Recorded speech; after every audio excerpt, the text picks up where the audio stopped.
This is the audio system. Hey, how are you?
order the Historic Preservation Board meeting of April 6, 2023. Glancing online, do we possibly have Chaplain Mulberry with us today? He is. It is. Yay, would you care to get us started, sir?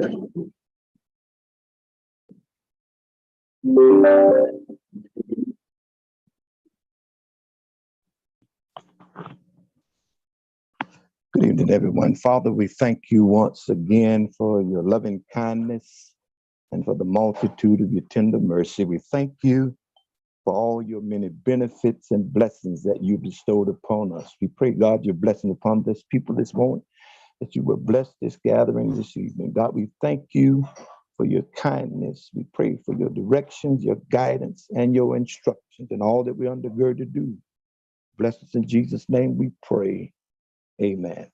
Please continue to stand for the Pledge of Allegiance to the flag of the United States of America, led by Mr. Beaton.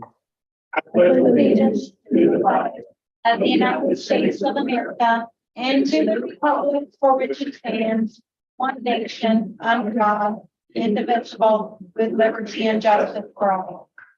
Thank you. Please be seated. Our roll call, please. Thank you very much, Madam Chair. Mr. Larry Beaton, Present. Mr. Christopher Hollister. Here. We have a new board member joining us today, Mr. Timothy Jefferson, Present. Ms. Brianna Pierce. Present. Noted for the record, the patty vote is an excused absence, so we have our alternate member, Mary Jane Rosa, here. Present. Mr. Alan Sheffield, our vice chair, Present. and our chair, Elizabeth Emmonsford. Present. Madam Chair, we have a quorum. Thank you. On to the appeal procedures and the part-time communication. Notice any person wishing to appeal any decision made by the Historic Preservation Board with respect to any matter considered at such meeting will need a record of the proceedings, and for such purpose may need to ensure that a verbatim record of the proceedings is made, which record includes the testimony and evidence upon which the appeal is to be based. Florida Statute 286.0105. Ex parte communication, members? No, and no. Moving along, we go to item 1C, which is the swearing in ceremony for Timothy Jefferson as member and Mary Jane Rosa as alternate member. I turn to staff. Thank you very much, Madam Chair. If I can ask Mr. Jefferson and Ms. Rosa to please rise and raise their right hands. And if you would repeat after me, I know this is a little bit long, so if you want to look at your cheat sheet, you're more than welcome to. I, Mr. Jefferson and Ms. Rosa.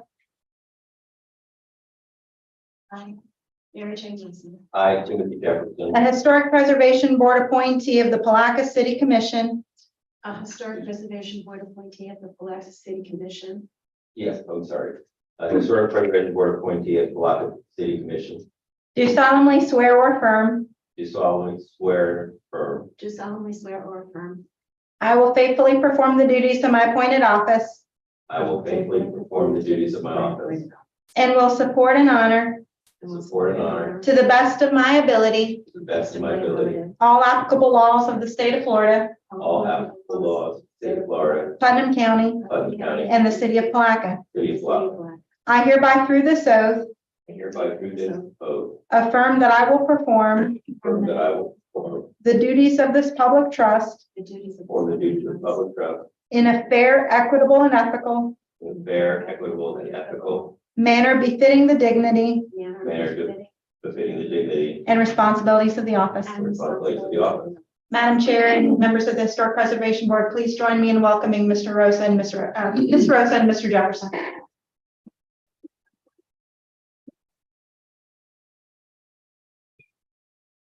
Thank you. Moving on to our agenda, item 2, the approval of the minutes of the March 2nd, 2023 meeting. Do we have any changes, corrections? No. If not, motion to approve. Move. Second. Thank you. All in favor? Aye. And opposed? The minutes are approved for our March 2nd, 2023 meeting. Moving on to agenda item 3, public comments. This is not this. This is something that has nothing to do with agenda items, and speakers are limited to 3 minutes. No action will be taken on items. So we will open the public comment. And close it again.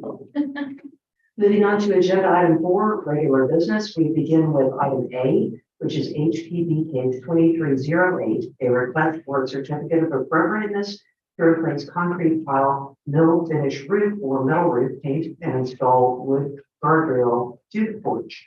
The owners are Brian Taracano and Jennifer Thompson. The address is 422 River Street, Palatka, Florida, and the parcel number is very long. Would we like to begin with staff comments? Thank you, Madam Chair. As you've already noted, this is a request to replace the concrete tile roof with a metal roof and change the paint color and install a wood railing on the porch. The slide that we have is a different structure, I think. Am I in the Yes, wrong it one? is. Oh, I'm in the wrong one. Sorry, thank you. You're welcome. Right one?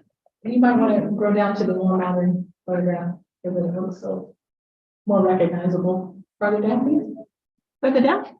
That one. Yeah, there's so much. For the master site file, a large colonial revival home was built between 1902 and 1905. The roof material at that time was composition stick shingles, as noted in the Florida master site file. The bilateral cemetery, large double entrance home occupies a prominent corner lot facing the St. Johns River.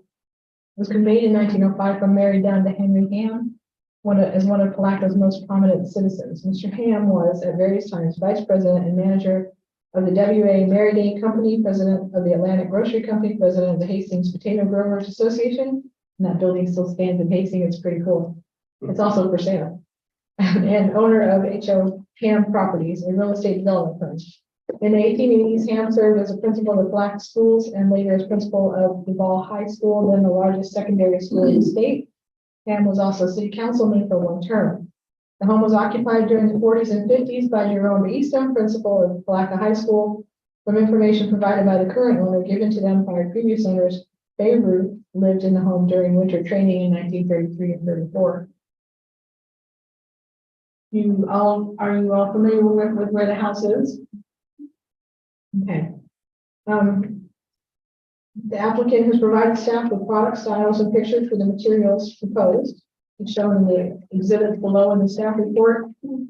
And if you could, I'm sorry, could you roll back up to the older pictures where you can see that the original roof was shingles. Let me see if I can get them on the same. There you go. Okay, there you go. And then now we can go down through the materials if you like. This is the proposed color for the home. And these are the product proposed for the porch railings. And this metal roof. It will be silver in color. Okay. Some of these, well, the paint is something that staff can approve at the staff level. However, the railings and the roof is not something that staff could approve. Therefore, this whole thing comes before you. I would direct your attention that the original roof was shingles. And then, of course, the concrete tile was probably not consistent with the historic style of the house, but that's what's been on there for a while. And they are proposing to replace it with a metal roof. And I'd ask you to consider that in your decisions. But I would also recommend, staff would also recommend that you approve a certificate of appropriateness for this structure and request with any conditions on the roof material as you may see fit. And if you have any questions, I'll be happy to answer them. It looks to me that that the handrails would be replaced by wooden handrails, but in the photo that I looked at a little bit larger, they looked at that they might be vinyl or plastic.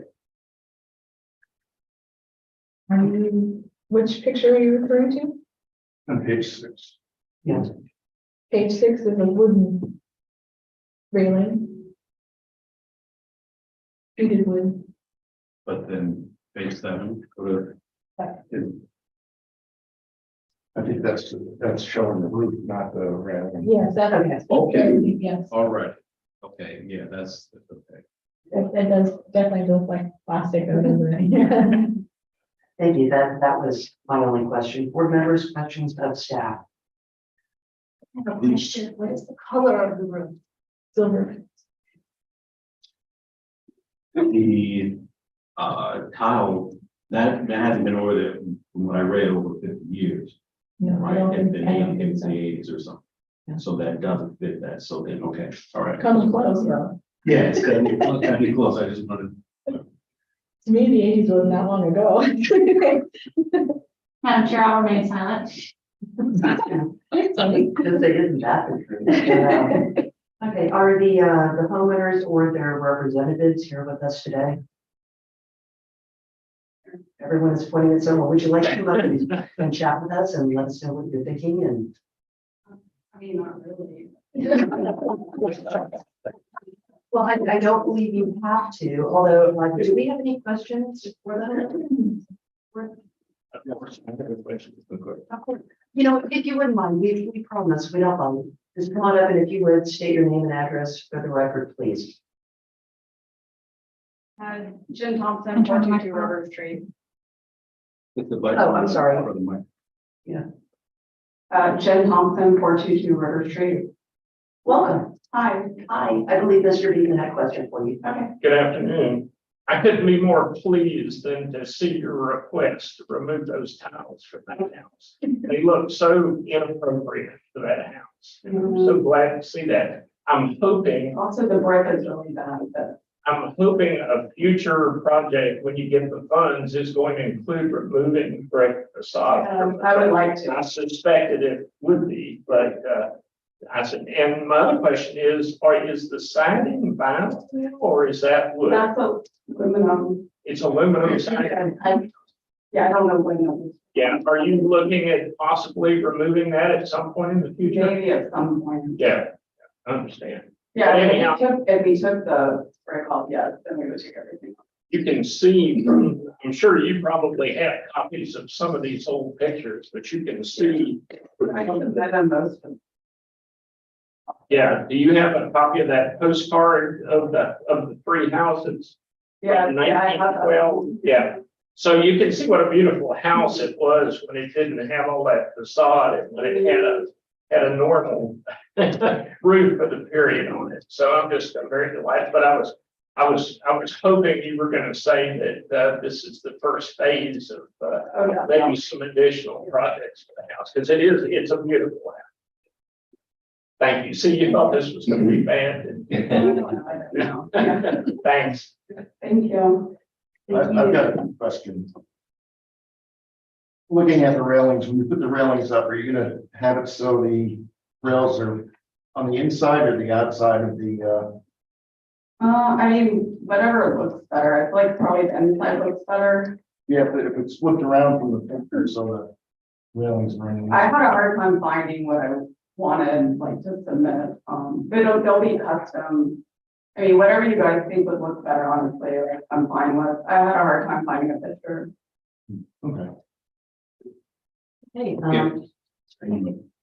If possible, because it is the picture you mentioned in terms of the three homes.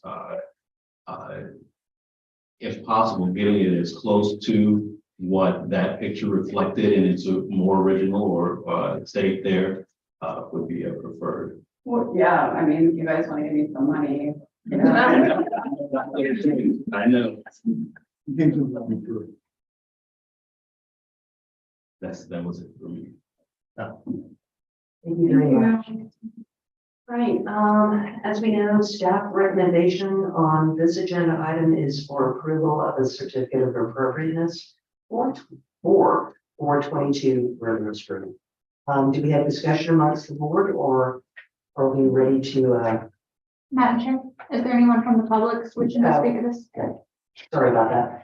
I always miss something and it's usually important. Would anyone like to speak to this application? No? Okay, discussing amongst ourselves, would we like to split up the railings versus the roof, or are we feeling pretty positive about addressing both at the same time? I leave it to you.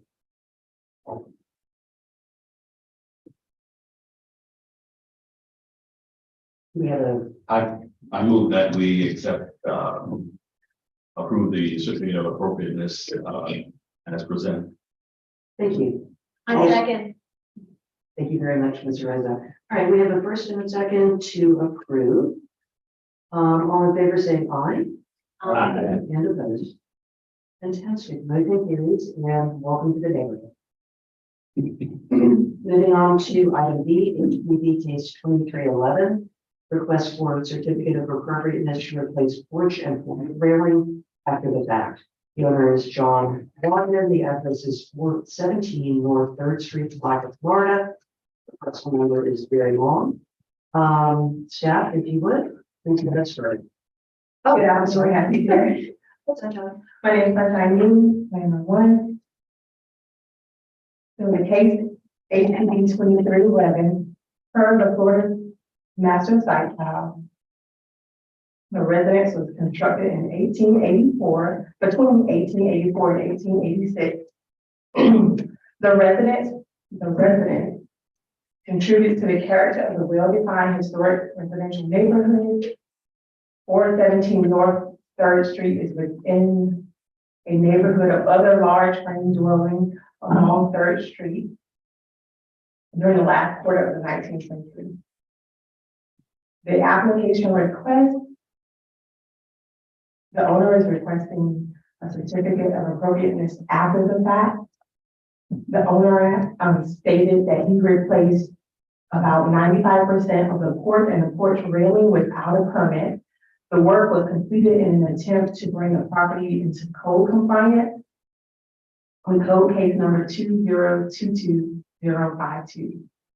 The structure is located in the North Historic District, requiring the Historic Preservation Board to review it. The first photo that you see here is from the master site file. You'll go down. The next photos are photos that the applicant submitted, and keep going. And then this is the work that the applicant had started, and he received the stop order. Staff recommends the board consider if the proposed changes will materially impair the architectural structure or historical value of the home and take away from the character of the district. Thank you. Board members, do we have questions for Sunshine before she sits down?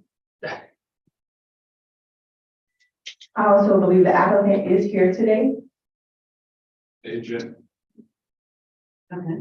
so he is available for us. Okay, I do have one question. You mentioned that the applicant went ahead and started the work because of the code issue. Correct. From my understanding, the applicant received the code violation from code enforcement and started the work to repair the issue, but without a permit. What was the violation? I do not have it with me. It's like wood rot and decay and just, I'm speaking of what's this. Sorry. Right, yeah. it was just Name and number. named Austin, Thank you. Austin Beck, 104 First Avenue South. Yeah, he got a code violation for rotten wood, became structural, the second story patio was basically falling apart. So then we hired workers and material subcontractor, I believe, to perform the, I guess the tear off and the reinstall, basically like in kind of the deck. So.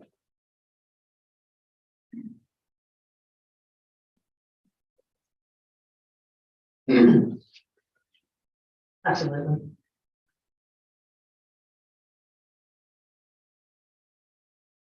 This photo with the angle here and the person's arm, is that what's gonna be affixed to the porch? Or are the photo above it? So, yeah, the reason I held that up is because that was the previous, I guess, reinforcement brace, whatever you want to call it.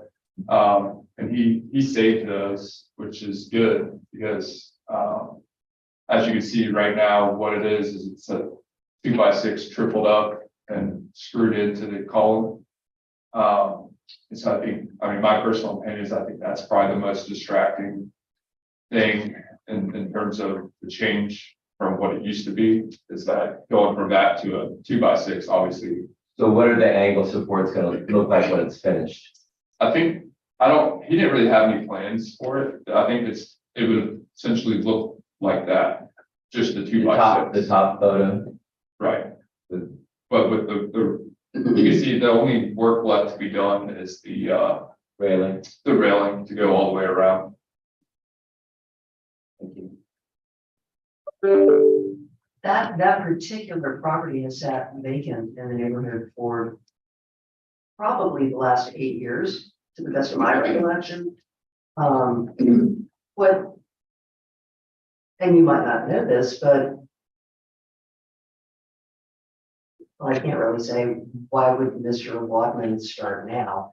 What I could say is what, if you possibly know, prevented Mr. Wadman from bringing it back to look like it has been in the past with a very decorative front. Perfect. I can't say for sure, but I would probably give an opinion. He's a real estate investor. He owns a lot of property. He's an older gentleman. He has a lot on his hands. He probably has 30 other properties that he's managing and also commercial complexes, and he managed it himself. So he does have a lot on his plate. And I think it's just kind of something where he didn't take that into consideration in terms of salvaging the historic features of the front. So, but everything is pretty much like in kind. Only changes are the actual balcony. You can see where it's like swirly, the white. And beautiful. Right, and that was obviously custom cut at a shop somewhere, and a lot of that wasn't salvageable. It was too rotten. So that and the bracing on the columns and the joists are the only main changes. Everything else is like in kind in terms of the dimensional lumber and everything. Gotcha. Board members, do we have other questions? I have a question. How difficult would it be to reproduce the original squall work? What would be involved in that? And having that mounted as opposed to what's there now, which architecturally doesn't really fit the house or Palatka. Right. It looks like something that should be in the Midwest. It's not. Yeah, you mean the So 45-degree angle. oh yeah, well those, Yeah. I think those were all salvage. So the 45-degree angle piece could be reinstalled. But the balcony piece was not salvageable, and I think in order to recreate that, I mean it looks like a 3/4 inch piece of plywood, and they kind of just put like a blueprint over it and traced it and cut it with a jigsaw or something. Exactly. Um, But you could copy the salvageable pieces and put those back. yeah, I mean, not an impossible thing to do, I would say. Okay, thank you. Thank you for pointing that out. My husband and I worked on a house in New York City in St. Augustine for quite a while, and it was known as the gingerbread house. And it had an incredibly decorative feature like this that went all the way around the ground porch. And most of it had rotted out, and that's exactly what we had to do. Try to find some older plywood, because plywood nowadays is not what it used to be. And then go ahead and trace and jigsaw, and then we were able to recreate and add a total second story porch that mirrored exactly the bottom level. So it is possible. Absolutely. In my estimation, this house is absolutely wonderful, just the way it was. Board members, other questions? If not, we would thank you very much. Right. And we would go ahead and at this stage open up to public comment. I didn't forget it this time. Would anyone like to address this particular agenda item? Yes, ma'am, please, although we know who you are, state your name and address for the record. You do. Pam Garris, 2220 South Central Avenue, Flagler Beach, Florida. And I do own commercial property in the city of Palatka. My family has since 1977. So there's a lot of investment and heart in this city, and my heart is still here. Some of you know why. I watched this house rot, and then I saw those spindles go up, and I wanted to scream, because they should be stone balusters put back there, and it does involve work, and it might cost more money, but this town is worth saving, and it has so many treasures that are invaluable, and once they're gone, they're gone. So the attention that you guys give to all these details in your service, I really appreciate very much. And the devil is in the details, as they say. So I appreciate you pointing that out about the stone balusters. That's what they're called. Thank you. Did Ms. Garris fill any other speakers, sir? I did it for another. Just have this item. Yes, ma'am. All right, well, what we have is a combination of an after the fact permit. We have a staff recommendation that says that we should consider if the proposed changes will materially impair the architectural or historic value of the main historic structure or detract from the character of the district. Comments among ourselves?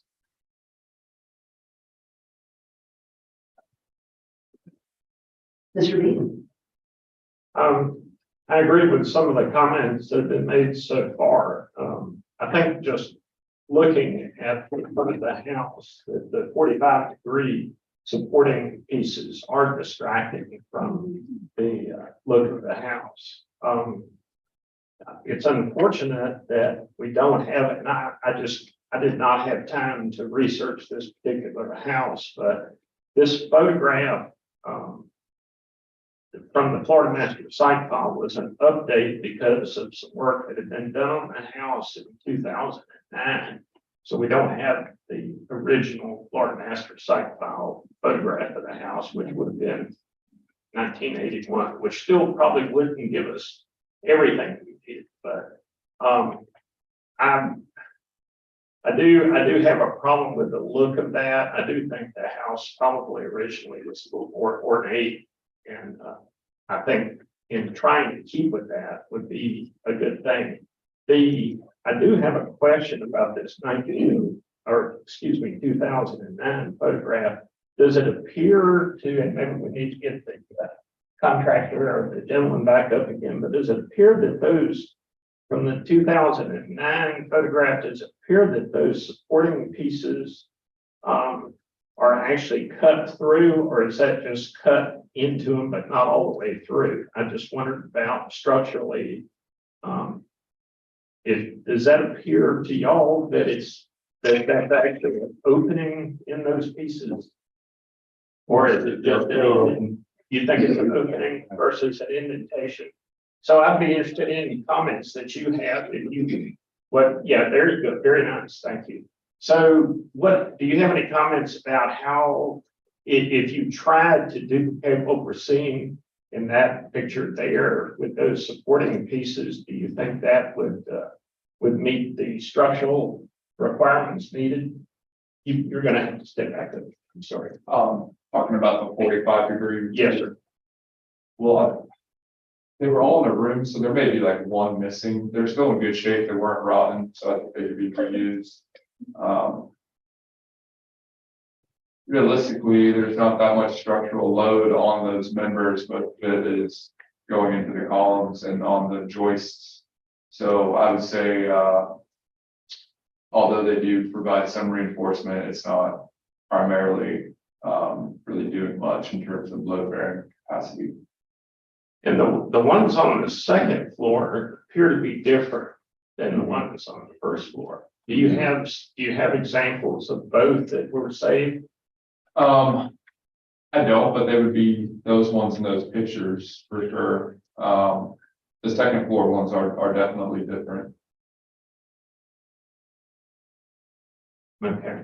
Do you think the owner would be amenable to trying to duplicate those pieces for the reconstruction? I think that it wouldn't be a 100% negative. I think that there would be some consideration for it, and certainly taking into consideration the historical value of the structure, I think that it would be doable. Okay. Thank you. Thank Do you know what he plans to do with this house? He actually offered to sell it to me. I've done a lot of roofing contracts for him, and I think it looks like, the first time I was over there, it was like a month ago. I went inside of it. It's in the process of being renovated on the inside. Inside needs, the bathrooms are renovated. Everything else in decent shape. The floors are good hardwood floors. Needs to be repainted inside, maybe some new HVAC, but I believe he wants to renovate it, and whether or not he's gonna fulfill that or have someone else just buy it and renovate it themselves, I don't know.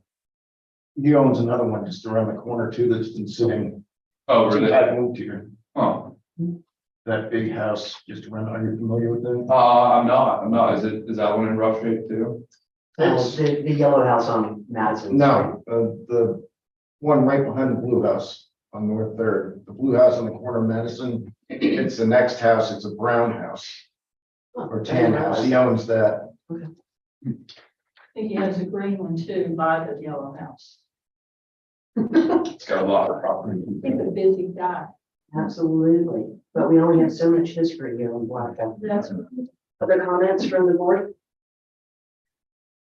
No, I think everything has been said that I had on my mind, so I just want to second it in terms of really including whatever we come up with, if you guys would consider it to require the duplication, whether it's the use of the ones you were able to salvage or those that you do not have, creating that so that it gets that same look of the first and second.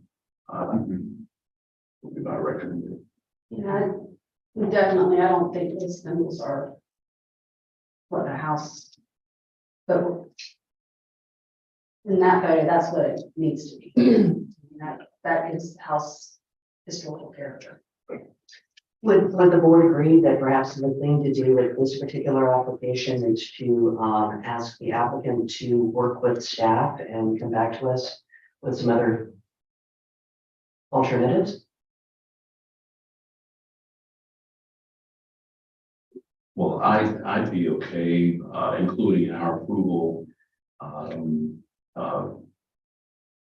the recommendation or requirement to duplicate.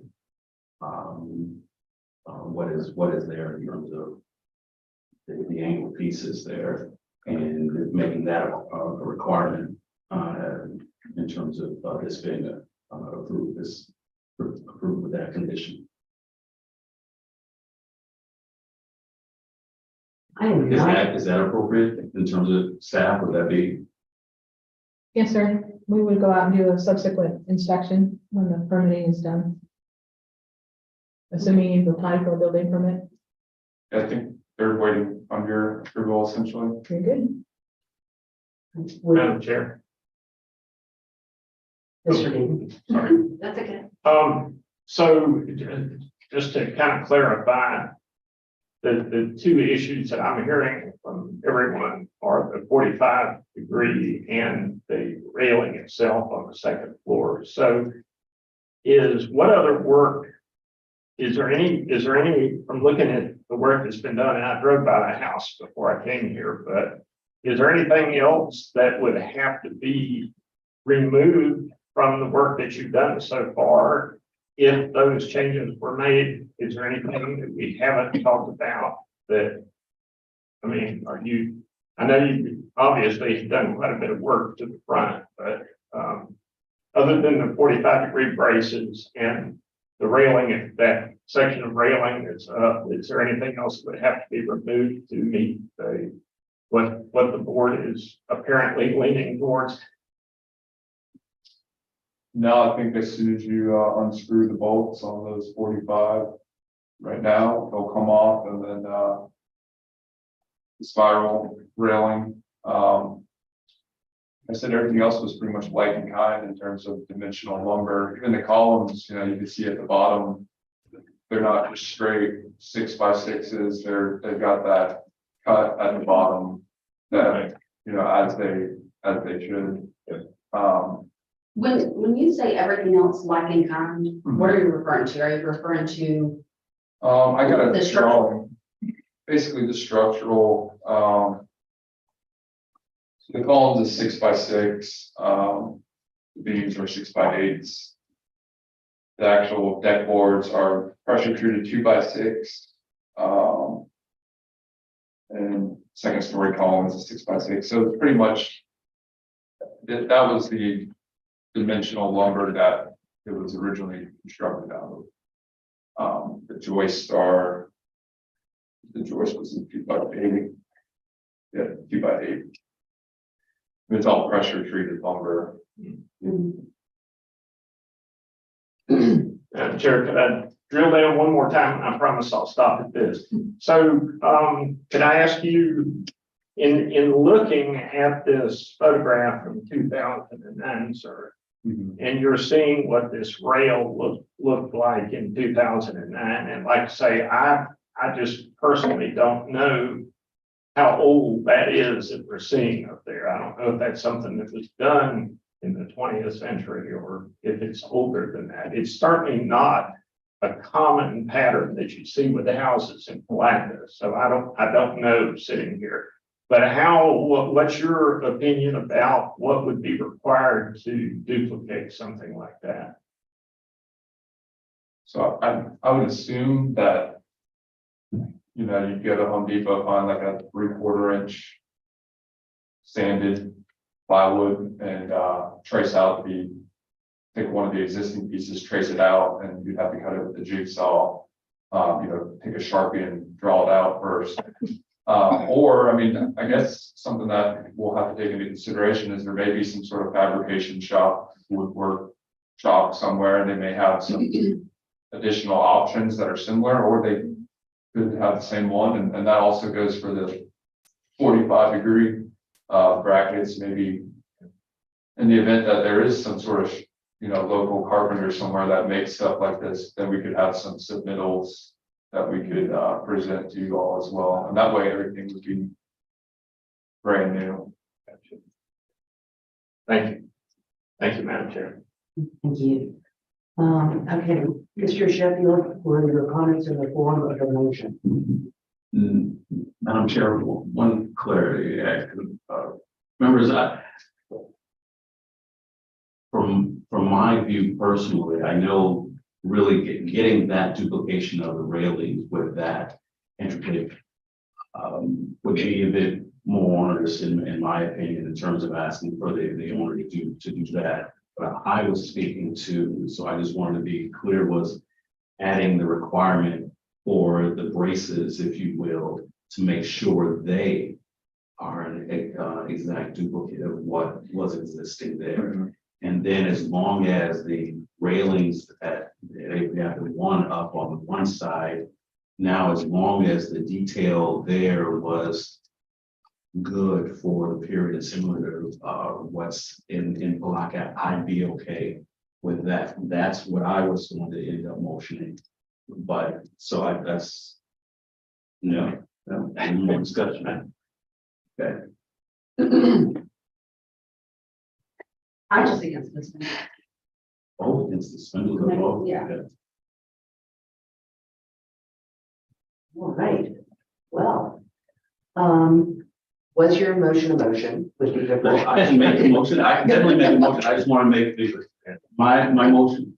If we are still in discussion purposes and someone else wants to make a motion, Well, I like to hear the view of any of the members. Or is there a separate recommendation? To it, it looks like. Architecturally, the spindles don't bother me because they would be consistent period of the house. And I think you're correct in saying that attempting to duplicate the original, I think it would be difficult. I think it would be costly. Yeah, we got. And I this stuff. think we have to pay attention. But if we can put the gingerbread back on where it was, even with the spindles, I think that that's a solution that would help the house and have it appear to be fitting in with the neighborhood and historically correct. These spindles, I'm looking at these spindles. I know houses with spindles like this from the 1800s. So this is not inconsistent with the period of time. The house right next door has the same spindles. I was gonna say that I did recognize that when I was out there. Does that make it right? They're on too. That could very well be. But I'll go ahead and make a motion.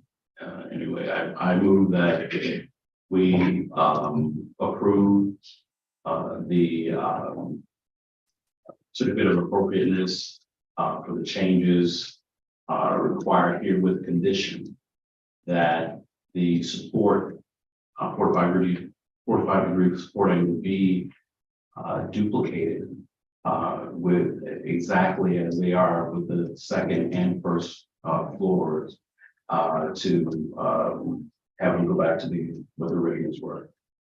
The two rooms. They're really not the inwards.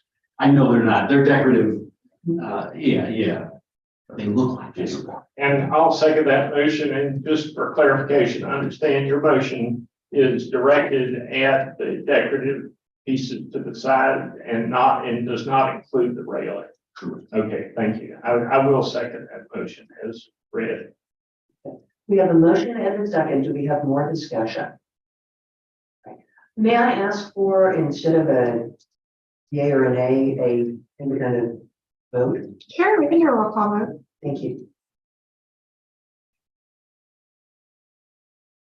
Mr. Sheffield, Yay. Mr. Beaton, Yes.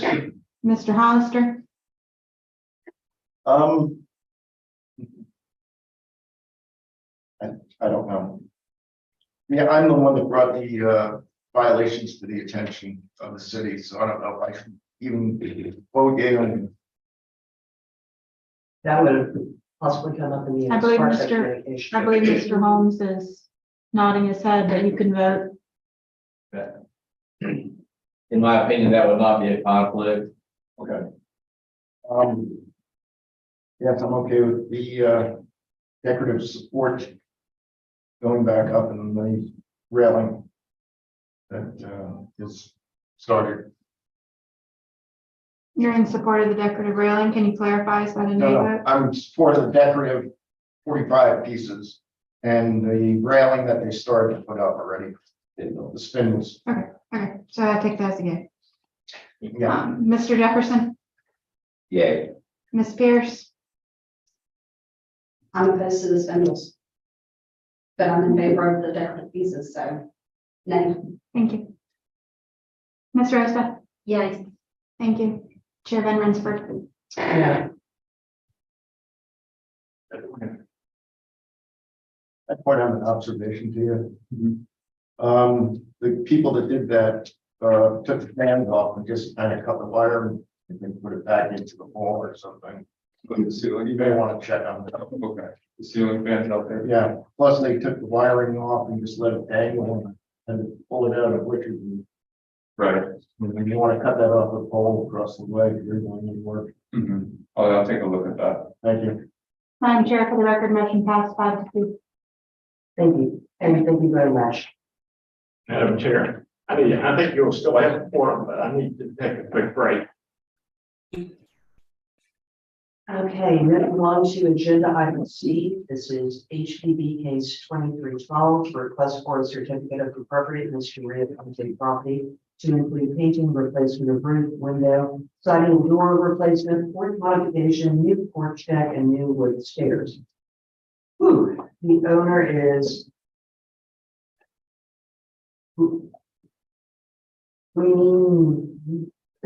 I can't quite say that. Ramin B. There you go. 117 LLC, and the address is 117 Hotel Street, Palatka, Florida. Yes, ma'am. Good afternoon, Madam Chair. Further that, no, sorry.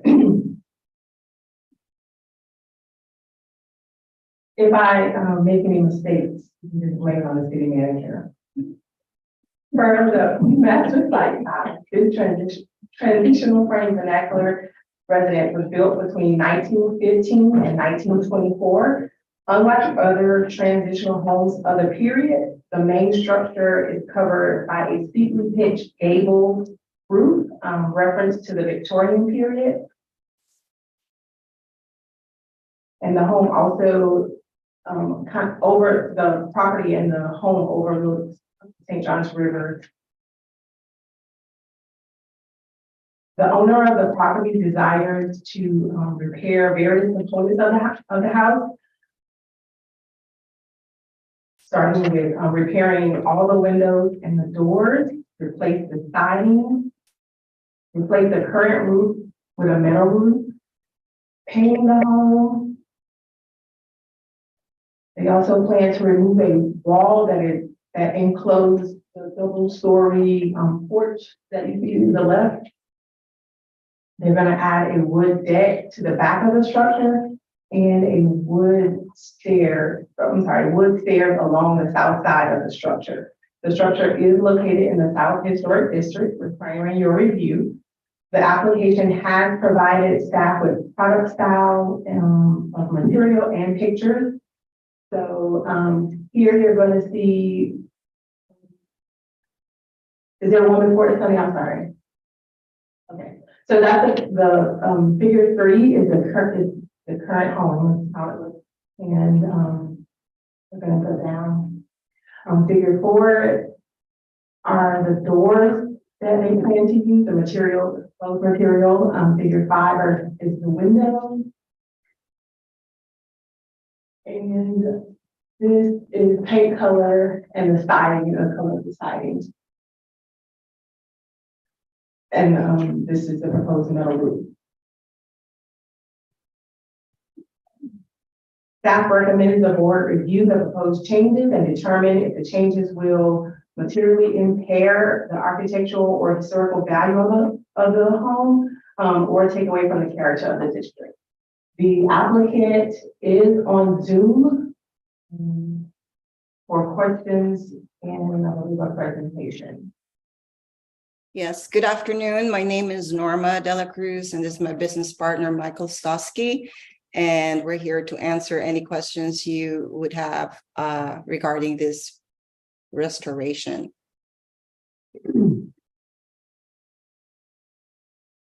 Thank you very much for joining us today. The first thing I would say is replacing wooden doors with aluminum doors, replacing wooden windows with aluminum windows, and replacing wooden siding with party board does not, in my book, make restoration. But we have questions for the applicant's board.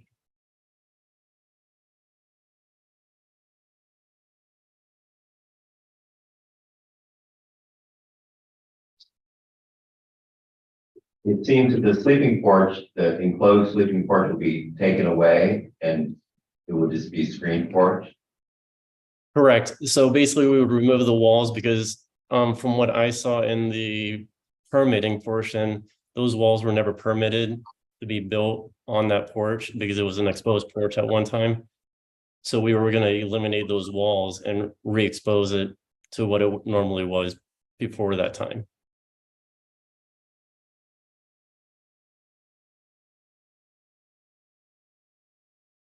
What kind of siding's on the house right now? It's currently a wood siding.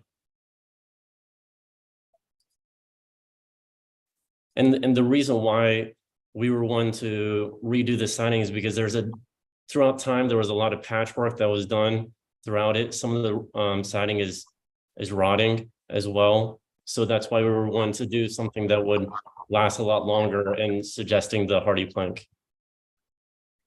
The rotten wood currently, the siding, that could be replaced though, with wood. You Right. want, what was that? Sorry? I said you can replace the rotten portions of that siding with wood again, correct? It's going to be a lot of patchwork. So you're going to see all those patches throughout. So that's why we were trying to do it all seamless. So then you wouldn't see all those patches throughout. One of the slippery slopes that we have as a historical board is spot approval. Okay. When we go by the workbook that we are given, we are dealing with historic structures, and you just don't put new stuff where old stuff was. Because when you do that, you open up a window for everyone else to say, well, why couldn't we do it? And then before you know it, you don't have a lot of history left. So I apologize if I came on a little bit strong, but wood can be replaced. It can be epoxied. There are a number of things that can happen to wood as opposed to just replacing wood with aluminum or siding with hardwood. So that's just to give you a little bit of an understanding of what we deal with here and potentially why, and I don't speak for staff, but potentially why staff asked us to take a long, hard look at this item. Other comments from the board or questions? Yes, sir. The photo of the garage, why is that there? The garage back in the back portion? We have a photo of the garage. Is that going to be taken down or? No, nope. Or? No, basically we would add the roof, we would replace the roof on that, and then we were going to redo the siding on that as well. Is the siding on the garage the same as the house? Correct. Actually, it's if you see the back part of the house, it's a different siding than the front. It's the same as that back portion. Would that be a source of siding for the house? So the back portion of the house has the same siding as the porch, as the garage. Is that wood siding? Yes, it is wood. Thank you. Okay, do we have further questions for the applicants? If not, I'm going to go ahead and open to public comment.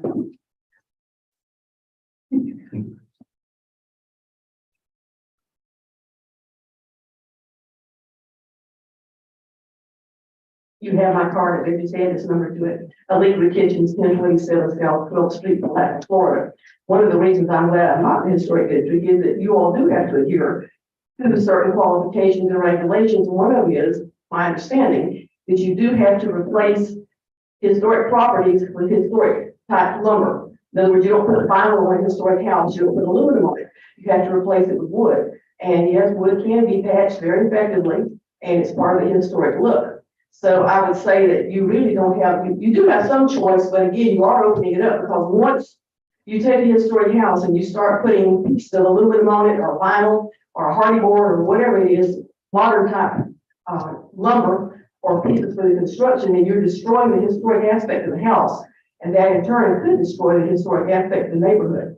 The only other question I have is I haven't seen a lot of historic houses that are painted dark gray, and it looks like this one's only painted dark gray all over with a dark gray roof.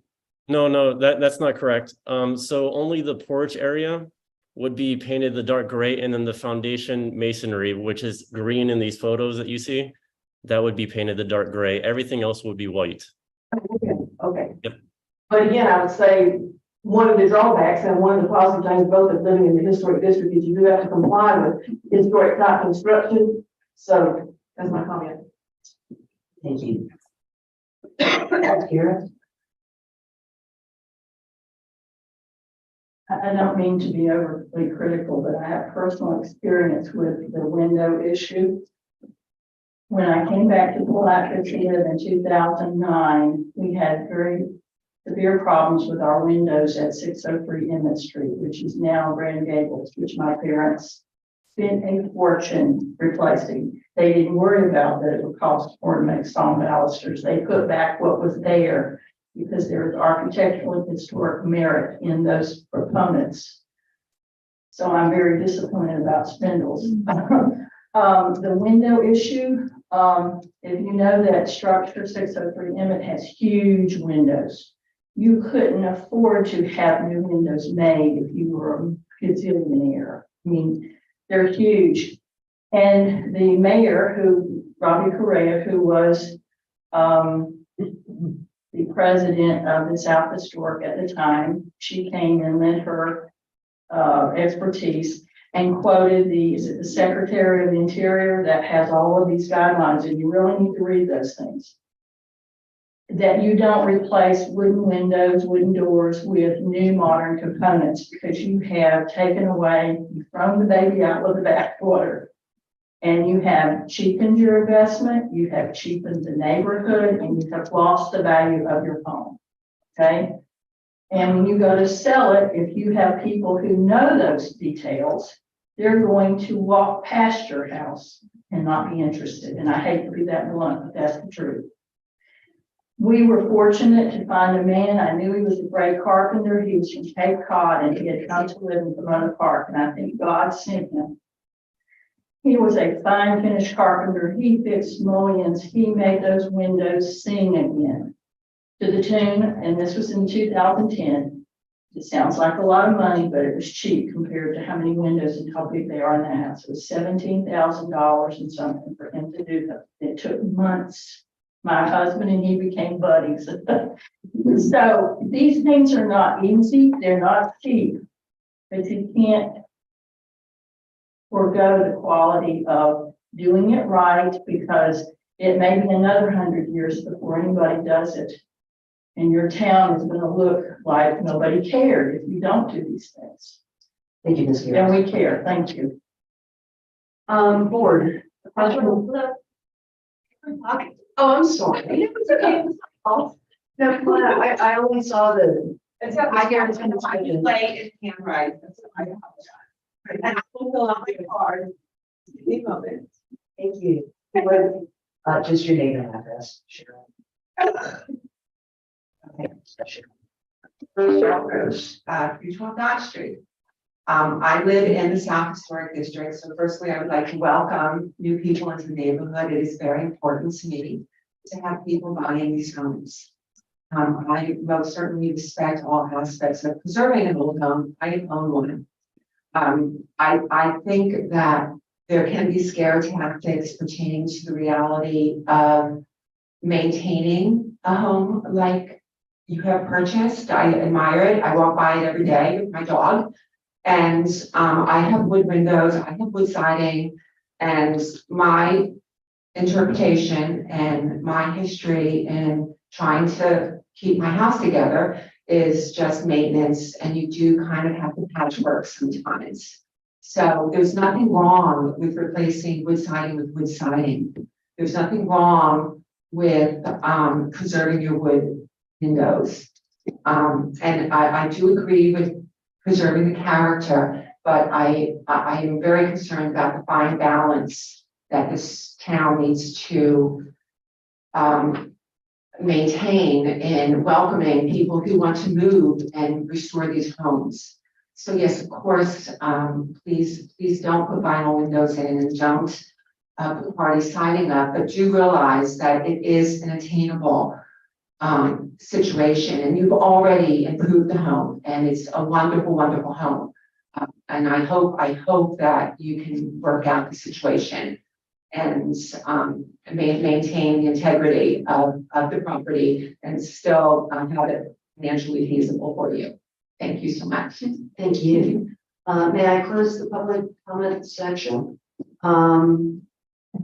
It strikes me, board, and I'd like your opinion on this, that there are portions of this application that I don't believe we have issue with. For example, to replace the current roof with a metal roof. Is everyone fine on that? Would we say that we all don't take objection to adding a wood deck to the back of the structure? Or, for example, adding wood stairs along the south side of the structure? So I do see some compromise. I really do. Having said that, are we in somewhat of agreement with aluminum doors and windows not being something that we are excited about? Yes, Mr. Beaton. I apologize for not being here at the beginning of the discussion. Was there a discussion about the wood deck? No, however, what I'm seeing in the application is that the staff is definitely recommending parts of this application, but is urging caution in other parts. Okay, I Is just that had, correct as well? I just had a quick question about the wood deck. Is it visible from Hotel Street or River Street? Will it be visible from Hotel Street or River Street? Yes, it will. Yes. Yes, it will. And I don't have anything in the file that indicates what that deck would look like when it's finished.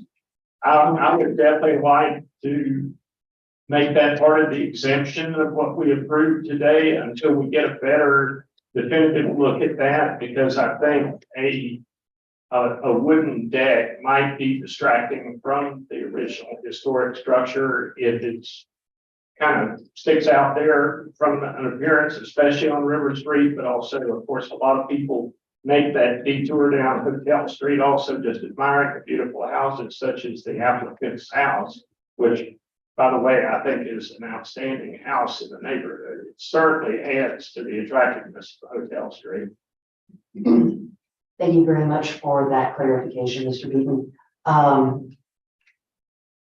Can we, or should we take this application in parts and first consider a metal roof as a way of moving forward? Okay, if we can begin with the metal roof, might there be Permission to replace the existing roof. No. I'll second the motion.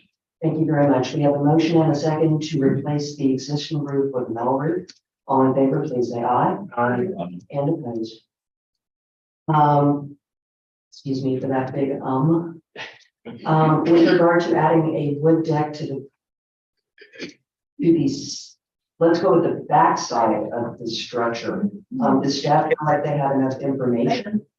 Sorry, can we show you images of what that will look like? Because we submitted that, it just didn't get into this report for some reason. So we have images of what it will look like after the renovation. Do you have that, what you know, sometimes? Not a lot. May I present or? Okay. Okay.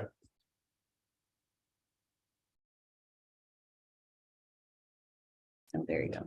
Just doing it. Oh, Thank you very much for pointing that out. That's their presentation.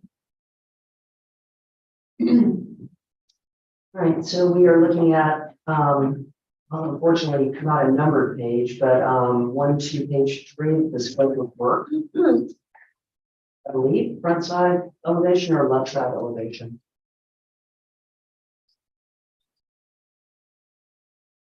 The front of the house, right?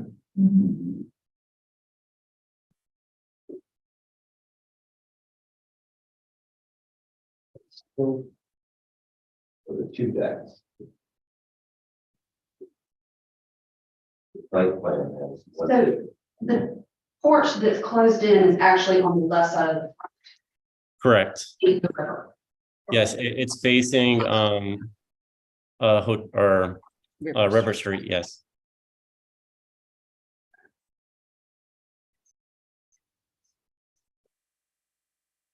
And you're going to screen that in?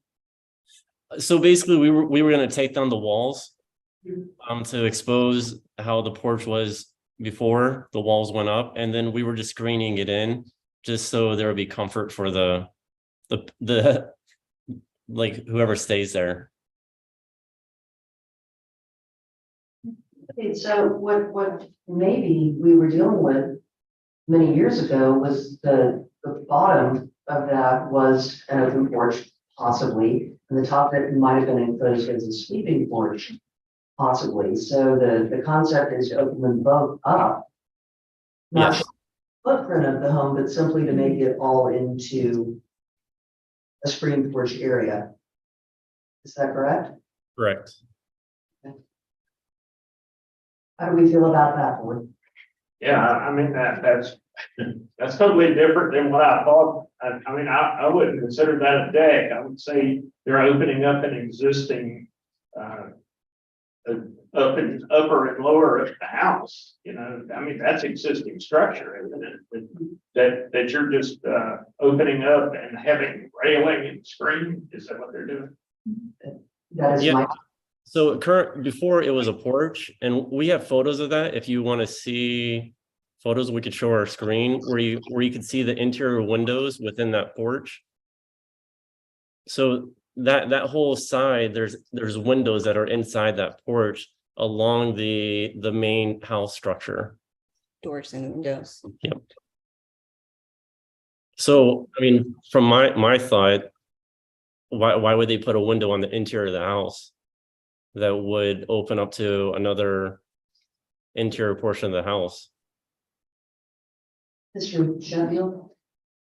So I'm gonna make sure I understand this. If we're uncovering really what, and getting back to the original on this side of the house here, is there anything required in terms of you're adding something? Because I don't know, of course, what's inside there, but in you're looking at this because in the illustration on the left side elevation here, we see 3 columns going up, or are all 3 of those? That's where we think the existing. Go ahead. Yeah, sorry, that's where we think the existing structure is. So we were gonna keep those.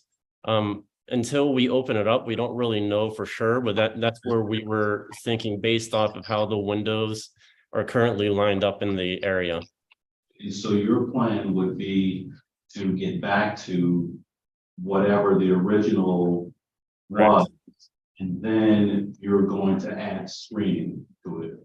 Yes, and then add a railing to it per code. Okay, thank you for that clarification. Yep.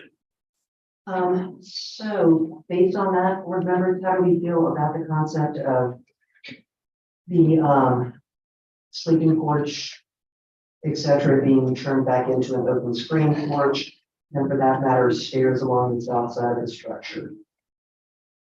Madam Chair, I think that's a good idea to go ahead and make that into a double porch back to what it was. However, screening it is modernizing. And I think that will take away from it. Screen is something that could be put in and taken out very simply by the next. It can. If they just amend the screen, I'm good with making it into a double porch. Having a similar structure on the back of my house, which used to be enclosed with those horrible jealousy windows with the sleeping porch above, I will tell you that when we went back, we didn't screen it, and man, bugs are awful. It's for Yeah, it really is bad. I wish we had screened it. Screen to me is something that comes in, it can be taken out. It's not a deal breaker in my book. But where are we at, ladies and gentlemen, with the concept of This is, we will see this on River Street, this port, and so I'm not a fan of the screening, modernizing this piece either. But I like that they're keeping the same consistency with the home at the bottom there and really uncovering what was historically there. And so I hope you don't, please take all of this discussion in the right way. We're excited that you're doing this, but we really are, like you've heard others say, we've got these guidelines in front of us that are really asking us with every decision whether we're taking away from a historical value of the community. So I too have an issue with the screen, but other than that, I'm good with the board. All right, if anyone would like to take the pieces parts of this application that we find to be good ideas for the most part and make them into a form of a motion, I think that would be awesome. Madam Chair. Maybe it's just me. I'm still a little confused about what I'm seeing here. Can you, Sonny, can you roll that up where it's showing the left side elevation? Okay, so that's the side, that's what it would conceptually look like if you were driving down River Street. Is that correct? Correct, yes. Okay, and what is the railing upstairs and downstairs? What is that? It would be a wood railing upstairs and downstairs, and as you can tell, it's taller than the front stairs because the front porch, because we want to grandfather that front porch in and not mess with the railing, even knowing it doesn't meet code. Hopefully we can do that. But on this other portion, since it's all going to be newer wood, we would have to do that per code. Gotcha. Is the downstairs porch, I'm trying to compare that to the photographs of the existing structure. Is the downstairs porch going to be narrower than the upstairs? Nope, they're both the same size. Okay. Yep. Maybe I'm getting confused with photographs here. Is the second picture in this package the rear of the house? I guess it is. Yeah, it's the rear, not the. Is that right? The one that's got the vehicle in the left-hand corner of the picture? There's nothing start the numbers. Is that the rear of the house? That's This is the left side? that's going to face river, that does face. Okay. So you're changing the size of the window at the rear of the house on the River Street side? Yes, so we were trying, because since that whole back portion was an addition, it was probably about 1952, Sure. the addition, and that's when they encased the porch, because you can tell in the photos that all that is a different siding than the main house.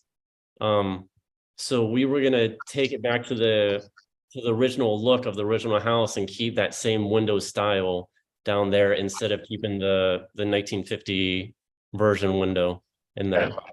Understand. So the railing to the front porch is going to be identical to what you're adding to the River Street side. We would try our best to make it match. Obviously it's going to be a lot taller because of the code issues nowadays compared to back in 1915. Okay, thank you.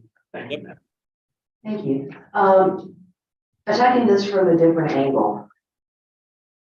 Let's look at the concept of replacing the siding with hardy board, both on the main structure and on the garage.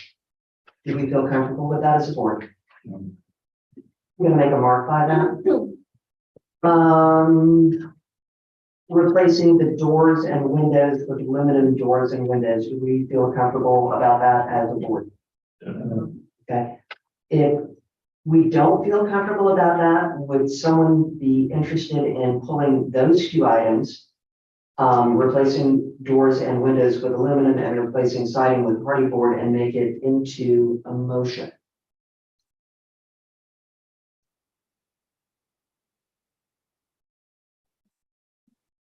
How to eat an elephant. One bite at a time, guys.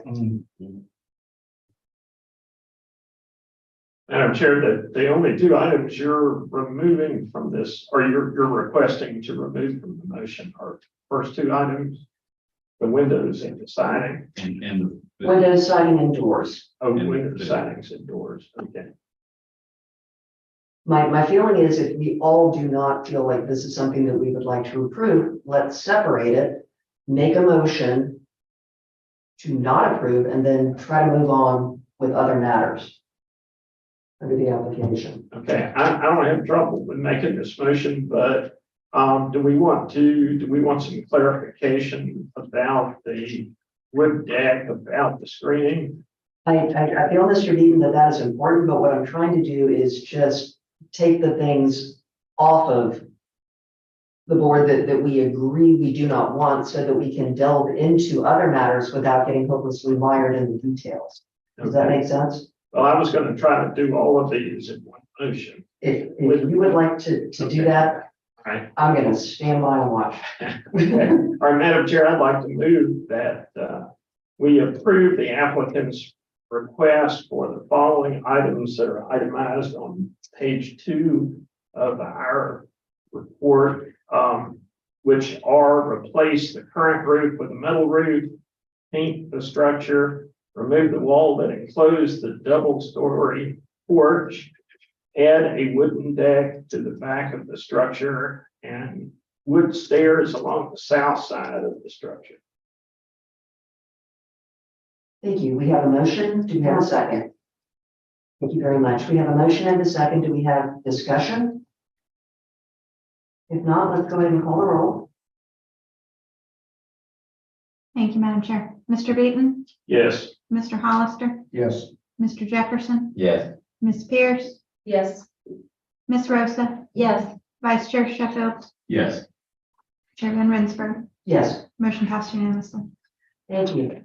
Moving on to replacing windows, replacing siding, replacing doors. How do we feel about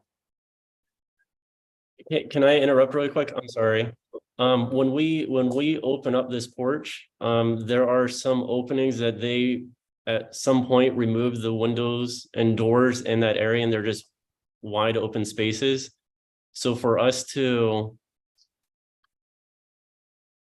how would you want us to fill in those gaps? consistently with the windows in other places of the home, so that have not been subject to that, so that it follows that same historical size pattern in all. Okay. So it would just have to be a wood door or a wood window to mimic what we currently have in the house, correct?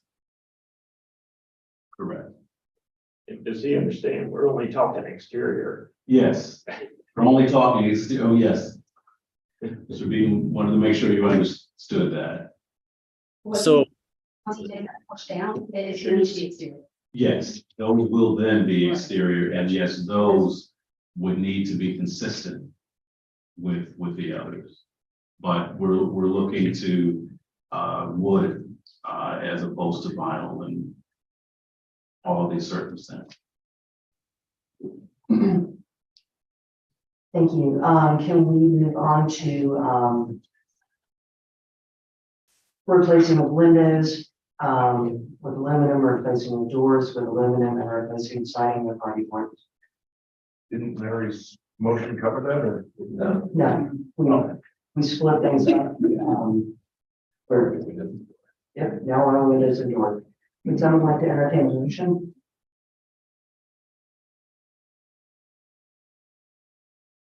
I'm not sure what kind of motion you're looking for. I thought my motion was basically, well, you're making a recommendation to him that he can do this work, but it can't be the materials that he's requested. Is that what you're looking for? Okay, I would look for staff to back. Madam Chair, I would move that the applicants be allowed to do more research and come back to the board given our, feedback and I'm direction. sorry. The sidewalk.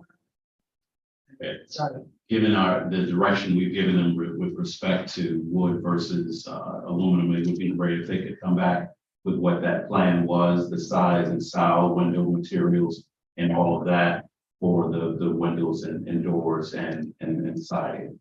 So for the windows, are you talking about for if we do like wood windows? Or are you talking about if we did the aluminum? Wood, we'd like to see what you'd be looking at, in terms of the wood windows, what that material would look like and the design of those windows. Yeah, so it would mimic exactly what we have there. So it'd be a single hung with a grid right down the center. So exactly what you have on the house right at the moment. And so you're saying what this aluminum picture is. That's basically to give you an idea of what it'll look like, but they will be single hungs just like what we have on site right now, and they'll have the grid right down the center. Yes. Yep. So everything is going to look from the street, it will look exactly like how it does right now. It's just made out of aluminum and it's low E glazing and it's insulated, so it will be more energy efficient for the house. Okay. And as far as the doors. The doors, we were trying to keep the same style as the windows. So as you can see up on figure 4, the upper left-hand corner, that would be the typical style of the door. And then for the sliding glass door in the back, the one to the right, the image to the right, it would look like that. So basically we're trying to keep the same exact look of what we currently have out there. So are you going to take a sliding glass door out and replace it with another sliding glass door? Correct. Because the current sliding glass door is a aluminum one. That's sort of later. A sliding glass door. I think if you do some looking, what you will find is that there are new windows that are available where the interior part, the functioning part of the window may be metal or fiberglass or something else. But what shows on the inside and the outside, the framework is actually wood. It's like a metal interior, so it operates. It will use double glazing, so that will cover your concerns about. Yeah, typically that's a fiberglass window. And then they do the different sides and the different colors, like the wood on the outside and then the paint on the inside. So would you allow us to do fiberglass or vinyl windows? I would ask at this point that perhaps staff redirects us as to what our job is as far as allowing things to be put into historic homes that shouldn't be added to historic homes. I mean, perhaps staff could just review with us the Secretary of the Interior standards and what they have to say about a request exactly of this nature, because that is our job as a board to follow those guidelines. It's not to make a decision over here that's one thing and then make a decision over there that's something else. It is strictly to follow guidelines given to us. Could staff perhaps help us out? Madam Chair, you have indicated exactly what I would be saying, that we are tasked with utilizing the Secretary of Interior standards for restoration and rehabilitation. And they specifically state, like for like, if you've got wood framed windows, they need to be wood framed windows going back in. Sweet, okay. Whether replace or new. Thank you. What I'm understanding at this point is, as a historical board, none of us are comfortable with the idea of replacing wooden windows with aluminum and replacing wooden doors with aluminum doors and replacing wooden siding with hardy board. And rather than just saying that we're going to not allow that portion of this application to move forward, it seems to me that Mr. Sheffield gave a wonderful, raised hand to the new homeowner saying, can you work with staff and come back with us and let's look at some other alternatives, because we're just not happy with that. We just don't see how we can improve it because it flies a big flag on our jobs. You didn't quite make that into a motion, Mr. Sheffield. Would you care to? Yeah. I move that we request the staff to work with the applicant to come back with wood doors and windows alternatives to present to the board. Mr., may I ask if you intend to include the siding? Yes, I'm sorry, the siding also. Thank you. Do we have a second? Madam Chair, may I ask, is his motion include a time and date certain or no time and date certain to just come back at their convenience? They can come back from their The next meeting. but for the next meeting. Oh, maybe before then. We will do our best to research on this and find the proper solution quickly. Thank you. We have a motion. Do we have a second? I'll second the motion. Thank you very much. Any more discussion on matter board members? If not, all in favor? Please say aye. Aye. And opposed? Thank you very much, and we hope that you appreciate that we were able to say absolutely on some things and let's get a little more information on how we can move together on others. No, that helps us out. I do have one quick question for you, if that's okay. All ears. Because we're trying to get a building permit as quickly as possible, can we go ahead and get the building permit? And then we can go ahead and start the renovation to the project, and then we can come back at the next meeting with the windows and doors if we chose to go ahead with the windows and doors and siding. I'm understanding that many things can be accomplished on a staff level that you don't need to come to us. When you need to come to us, it's because you're making a big change that needs to be approved via a certificate of appropriateness. If the certificate of appropriateness is not needed, there's no reason to come back to us. I'm certain that there are a lot of projects that go on in the historic districts that are dealt with on a staff level, and we never even hear about them. It's really just when you want to change something pretty substantial about the envelope of the home that it falls under our purview. So I would recommend that you talk to staff. They're wonderful and they want to help. And we go from there. Sounds good. Thank you. Thank you for your time and consideration. Thanks. Yep. Thank you. Question, we have been here for an hour and a half. Would it be okay to take a 5-minute break just to, okay, wonderful. Can we just, we don't need to adjourn, we can just take a 5-minute break, is that correct? Okay, let's give it 5 and come on back.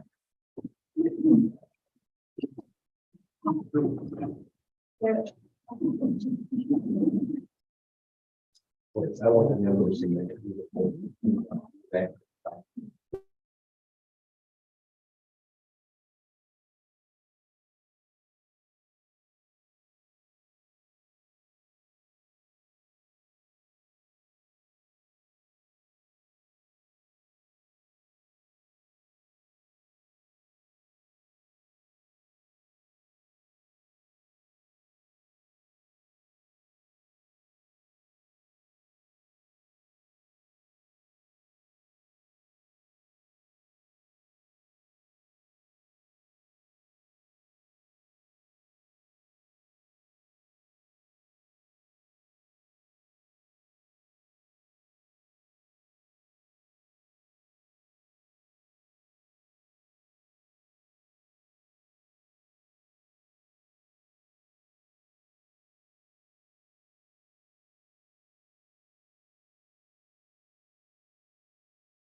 HPV case 23-13. It is a request for a certificate of appropriateness to demolish two accessory structures. The owner is Don Rawl. The address is 210 South 3rd Street, Palatka, Florida. Let's begin with staff comments, please. Ms. Walsh. Thank you, Madam Chair. On this subject property at 210 South 3rd Street, there are two accessory buildings that are located there. On December 18, 2014, at the Historic Preservation Board meeting, Mr. Thad Crow, one of the previous planning directors, stated that the small metal accessory building was constructed around 1930. It has original features such as some wood siding in the rear, a metal roof and walls, and metal beams, but it is an undistinguishable building with no real utility at this time. The two accessory buildings are not listed in the master site plan. The owner of the property desires to demolish the buildings that are located on the property. The structure is supported in the South Historic District, and the demolition request must go before the board. Below in the staff report are photographs of the two buildings, the two accessory buildings. I'll give you a moment to look at those. There's also a current photograph beneath that of the two buildings, as neither accessory building is listed in the Florida Master Site File and neither building is listed as a contributing structure. Staff recommends approval of a certificate of appropriateness to demolish the accessory buildings located there. Thank you. Do we have questions of Ms. Walsh or? Will the owners here, if you wouldn't mind, going with your name and address for the record, please? Thank you. My name is Dawn Rawls at 2510 Krill Avenue. A little bit of history. I don't want to bore you with it, so at any point, just, my mom owns several properties in the city, and since 2019, I have been caring for her full time. I assessed all of the properties and I have been liquidating them according to what I felt was a need to. I prioritized her list, and I sold them because of lack of maintenance or other obligations. So with this property, I never really paid too much attention to it. And it was brought to my attention that someone was staying in there, and I found it very unsafe for visitors of the boat ramp to have that type of problem. So with the recent North Side fire, in the death of 3 of the homeless people, I decided that that would be the best use of this property would be to keep that down and clean up the property a little bit.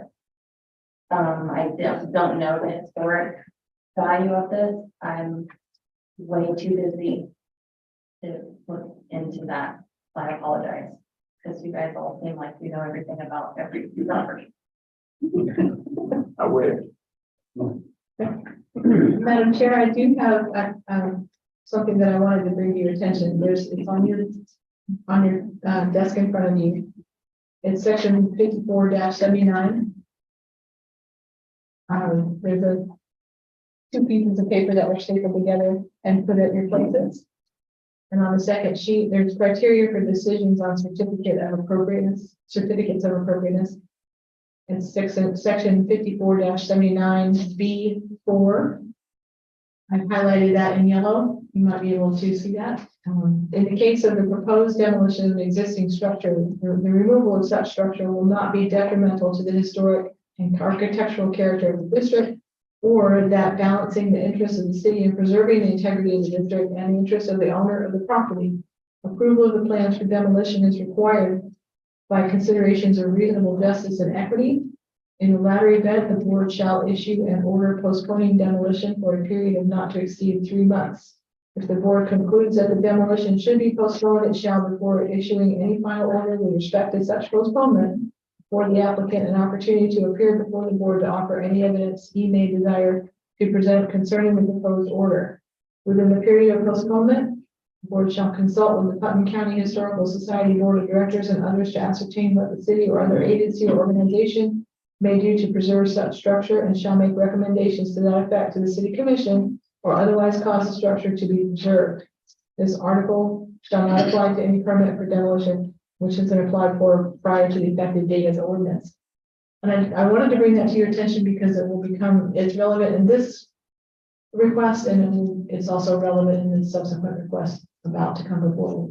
But that's just a refresher on the code and what should be included in a motion or conditions that you may implement. Thank you very much. For our newer board members, could you perhaps capsulate that entire thing into kind of one or two short sentences? Are you happy with the legal needs part? Basically, if you are going to approve or not approve or deny a demolition, you have to give specific reasons. And you have to provide for a period of examination and information or fact finding with the Historical Society Board of Directors and others. And you also should consider what could or should be done to preserve a structure. Okay. Thank you. Board members, do we have questions of Ms. Rawls regarding the application? I think she's already answered it. You've already answered it. One of the things that was striking me with this is I don't know if Mr. Beaton will be able to add anything to historical importance of the sites here, because I hate to make a decision and without knowing that. And so I don't know, I don't have that, and so I was glad to hear you read that there, because I think it's important to know before we will take any action. My personal question is, it looks to me like the garage itself might have been built in the 1930s. I mean, that rings true to me just looking at the architecture, and to me that is very historic. The little accessory building, which I guess might have been a one-bedroom apartment at some point, maybe not so much, but There's no plumbing in it. once again, I sit on the historical board because I care about history. Yeah. If I didn't care so much about history, I suppose I would find that there was a new construction board to sit on. So we could rather discuss that, but the garage to me looks like something kind of wonderful. The little house, not so much so. Mr. Beaton, do you have any history regarding this property? Again, I want to apologize that I've been distracted by other inquiries by the city of Palatka and others this week. So I did not have a chance to research this, but I have researched these buildings in the past for people. My recollection is, well, I know originally before these buildings were there, there was the railroad owned this because the railroad went down the Market Street and they had some of their maintenance buildings on this site. Later, the portion where the garage is was a stable, and they rented carriages and horses. In the period that I think these buildings went up, the garage housed hearses for Davis Funeral Home, which later became Johnson Davis Funeral Home, which later became Overturf Funeral Home. The little building towards the center of the lot housed caskets, and there were racks still there in the 1960s, 70s period. They're still there. Where they had the caskets, yeah. So it also has been used for a couple of that standalone buildings, been used for a couple of small businesses, maybe in the 1980s or 90s. Some of y'all might recall that. And then it was used as a residence for a short period of time. But I think the longest user of those two buildings was probably the funeral. And, I don't know more than that right now about it. But I would agree with you that I think both buildings probably date to the 1920s and 30 period. Well, Mr. Beaton, that's more than we knew before.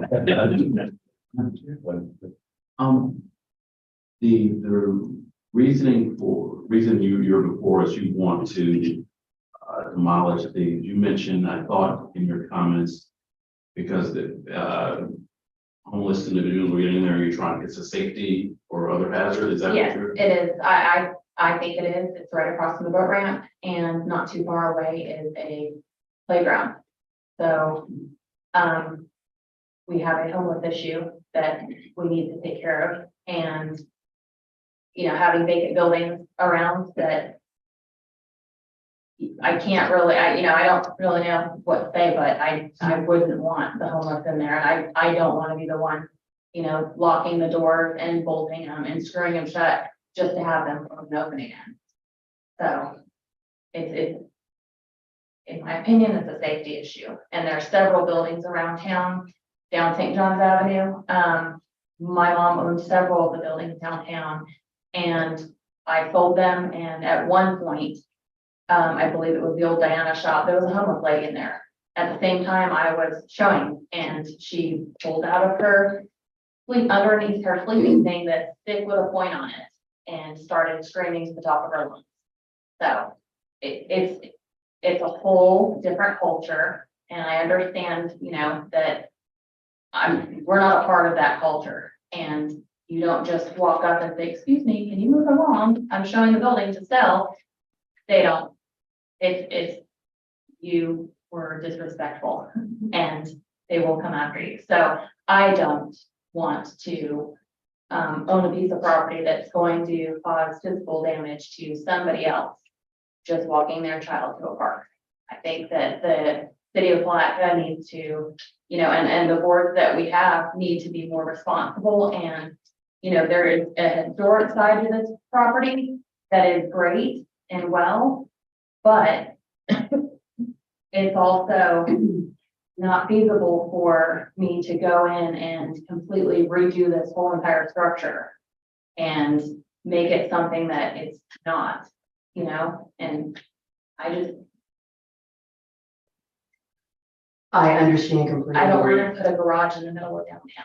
You know, I think that's just a horrible use of property. You know, I think something else can be put there. And, you know. Well, and let me say that I agree with you on some levels. I will also tell you that, you know, a good sound padlock will not keep everyone out, but it will keep most people out, especially if the property next door doesn't have a padlock on it. So I feel that there are some things that you can do to attempt to prevent people setting up shop in these properties. Having said that, I apologize, Mr. Jefferson, you had a comment.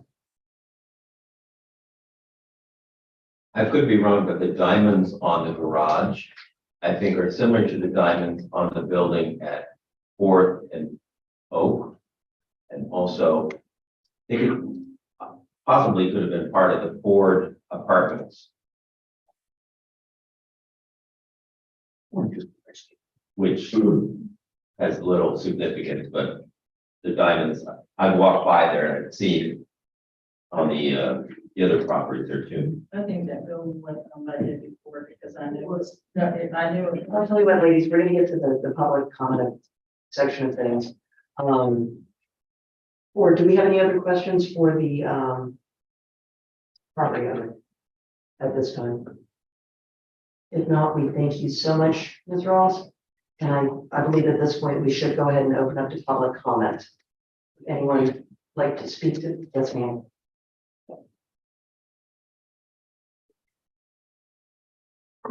I live in Kitchens, 1027 South Grove Street, in Blackburn, Florida. I like to add a little bit to what Mr. Deaton said about the history of the property.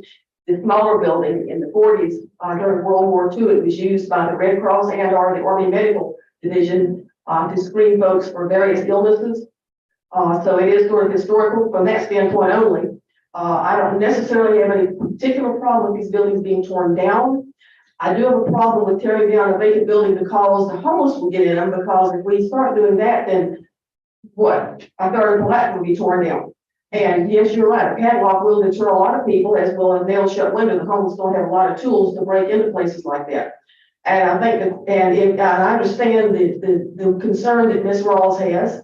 I would suggest that if you all at least turn down the demolition, which according to what, Ms. Walsh told you, you have to have some sort of good reason to, but that Ms. Rawls, perhaps that it's a danger to her, and the property was probably bought for investment, go ahead and put it on the market to be sold.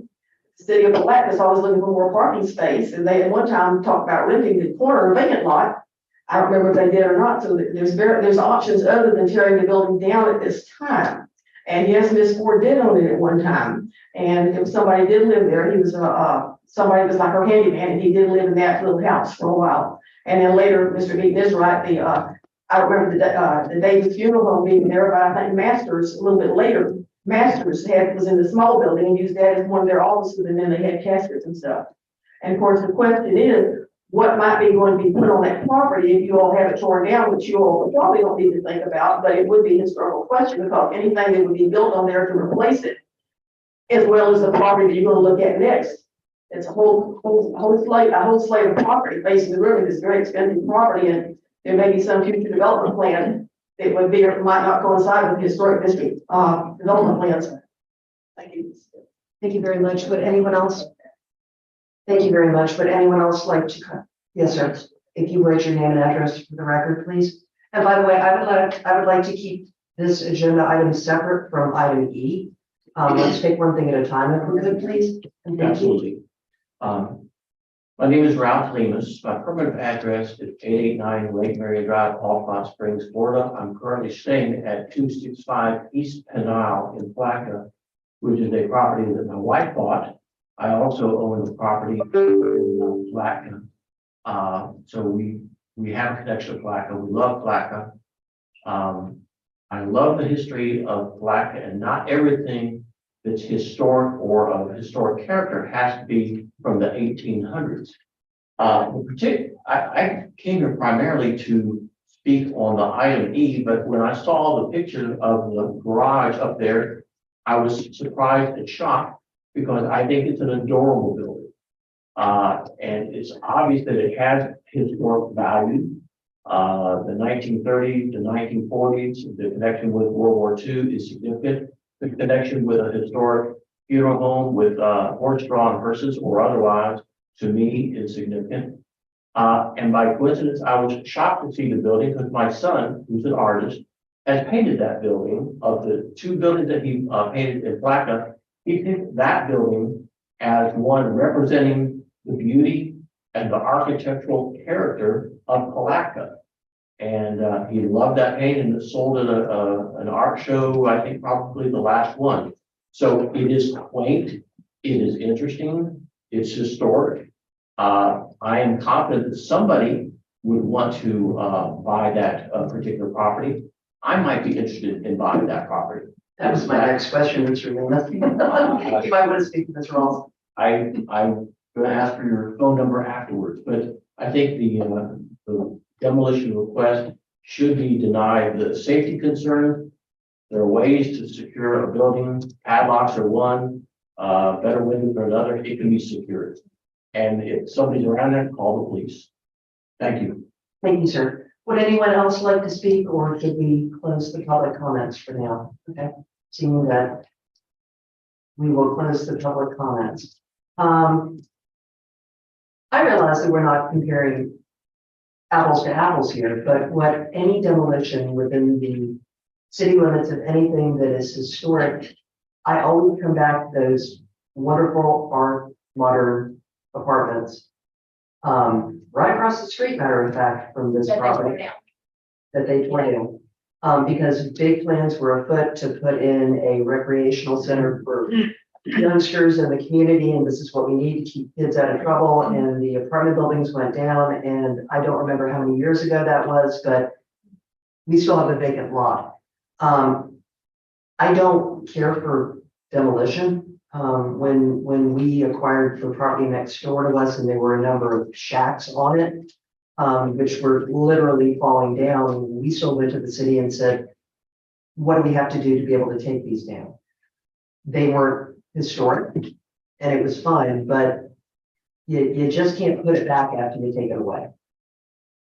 And maybe that's me soapboxing. And I agree with that. And I understand that, you know, we're all citizens of this community and we all love it. I have a business here. I'm raising my son here.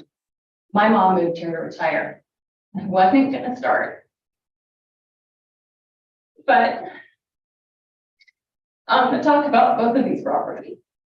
Let's go ahead and stick with the one. If we could. The one property is connected to the other property via its neighbors.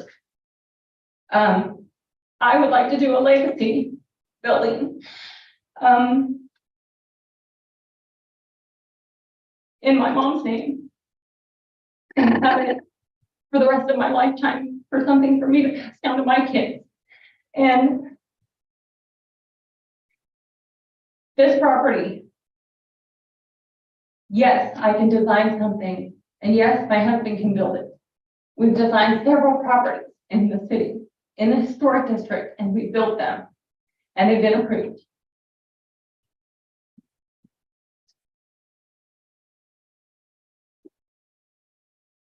I was born and raised in California, and I moved here because I love the integrity of the history. I love all the amenities that we have, from the river, the ravines, and everything in between. There is a deep history. However, this is our lives, and this is our integrity, and this is something that we are going to pass down to our children. And I understand it's an historic district, but my full intention is to build a legacy property that will accommodate everybody in the city, from small, quaint, historic looking, commercial on the bottom, and residential, like a mixed use. And I will have to come to the board for approval of all the drawings. And that's what I would like to do on this property.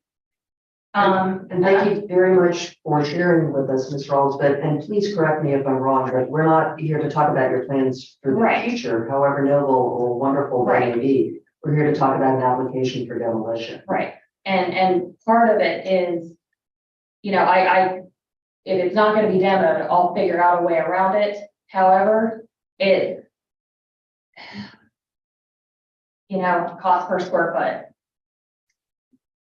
I understand, and I understand. You know, it's just dealing with older properties. It's difficult to try to incorporate that. And, you know, I just trying to do something great. And like I said, before I was made aware of certain things, this wasn't on my priority list. This wasn't even something that I was thinking about. So 3 months ago, I was in a completely different mindset. This now that has been brought to my attention, you know, is something that needs to be taken care of. And instead of sitting back and doing nothing, I'm, you know, willing to do something about it. And thank you. And thank you for sharing. And I lost my mom last year. I get where you're coming from. If I could build her the most wonderful town on earth and put it on the riverfront, I sure would. But that, my friend, is just not what's coming before us today.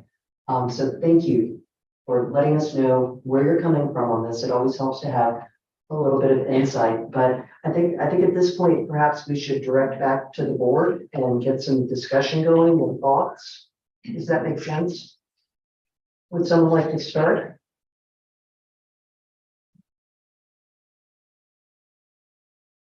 We started with this 2-page information, and I think that's appropriate, that perhaps we do need to take a little time to consider the options of demolition.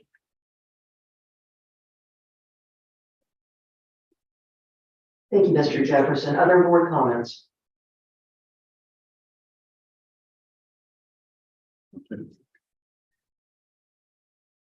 I'm struggling a bit because 'cause what was missing for me when I read things earlier was knowledge of historical, significance.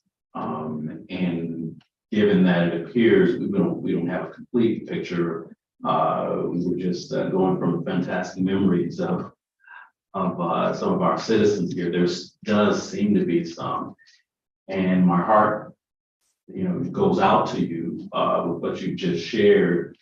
And my comment would be, if there was a way to, like you said, you were at a different place 3 months ago, if there was a way to possibly incorporate what you're doing, possibly with retaining this piece, because this is historical, it could be an honor also, but I'm still struggling from the standpoint that if this does have historical significance, to go through with a demo without really maybe confirming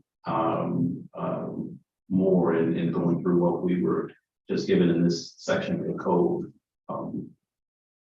But I'm struggling with that.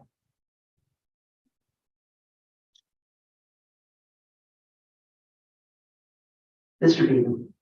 Thank you. Yeah, I too agree with Alan. I'm struggling a little bit about these two buildings. I wish I had time to do a little bit more research on them. The person that I replaced on this board was Clinton Snyder, and hopefully that name does something for some of you, the Conley Snyder Mural Committee.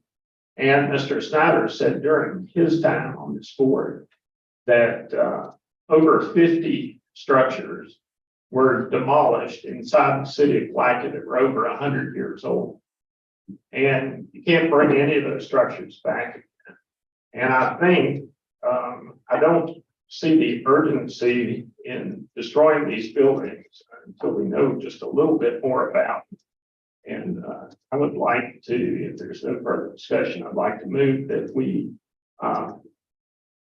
deny this request, but that we come back. Maybe maybe we need to table the request. Would that be a more appropriate way to do this if we want to bring it back again? I am not certain.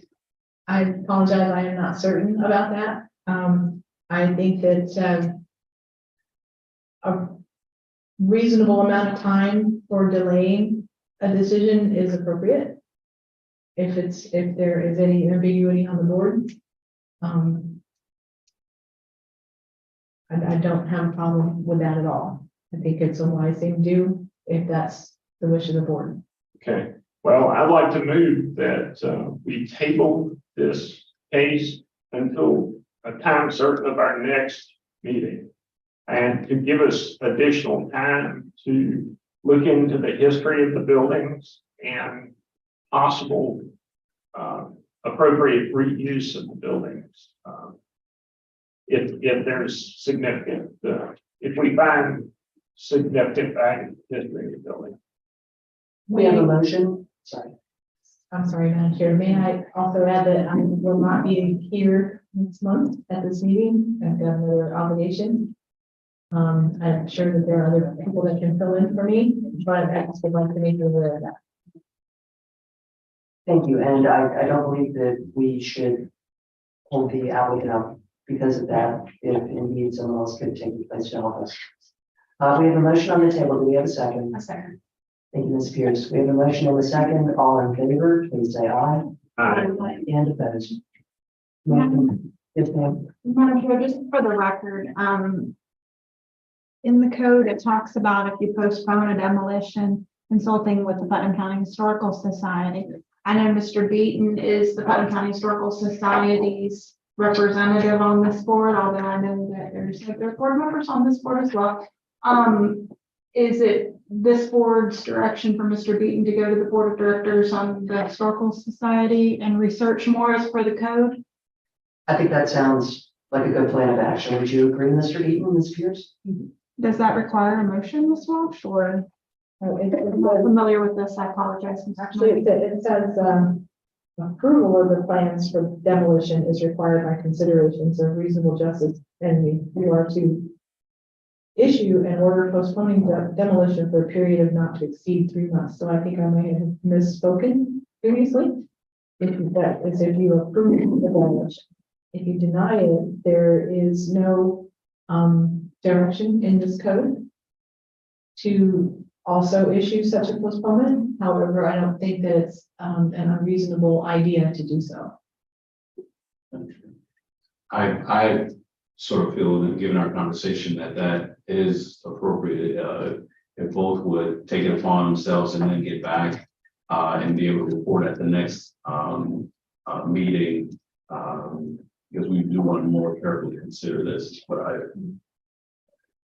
Absolutely. Might it also be an opportunity for a workshop in the future so we can understand a little more about this concept and how it works? A workshop on demolition? Yes. Of course, That would be if that's awesome. your desire. Okay, well, that motion I believe has passed. Yes. We will move along to agenda item E, HBB case 2314, a request for a certificate of appropriateness to demolish a structure using those stone walls. The address is 221 South 4th Street, Palatka, Florida. Let's begin with staff report. One moment, please.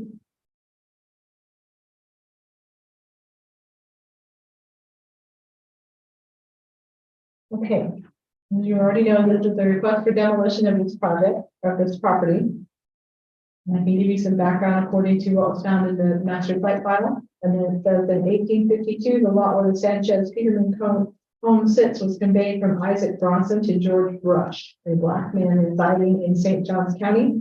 The following year, Brush, through his legal guardian Robert Boyd, sold the lot to Maurice Sanchez. Sanchez built the home between 1853 and 1860. The framed vernacular interpretation of Greek revival characteristic is one of 9 surviving pre-Civil War buildings in Palatka. The principal elevation is a 2-story entrance divided into an upper and lower floor. Visual distinction of the upper and lower porches is achieved by use of 2 column types. The lower area consists of a continuous masonry wall with piers supporting 6 tapered wood Doric capitals and entablature of wood siding at the 2nd floor level separates the upper and lower zones. The upper area consists of 6 wood porch posts with balustrades. The roof is low-pitched pavilion type with molded fascia trim and slight overhang. The proposed demolition is an attempt to bring the property into code compliance in accordance with code case 202205. The structure is in the South Historic District and the request to demolish requires presentation to this board. The applicant provided staff with pictures of the structure and a letter from Robert Morgan, junior engineer. See the exhibits in the letter below. You have the pictures there before you.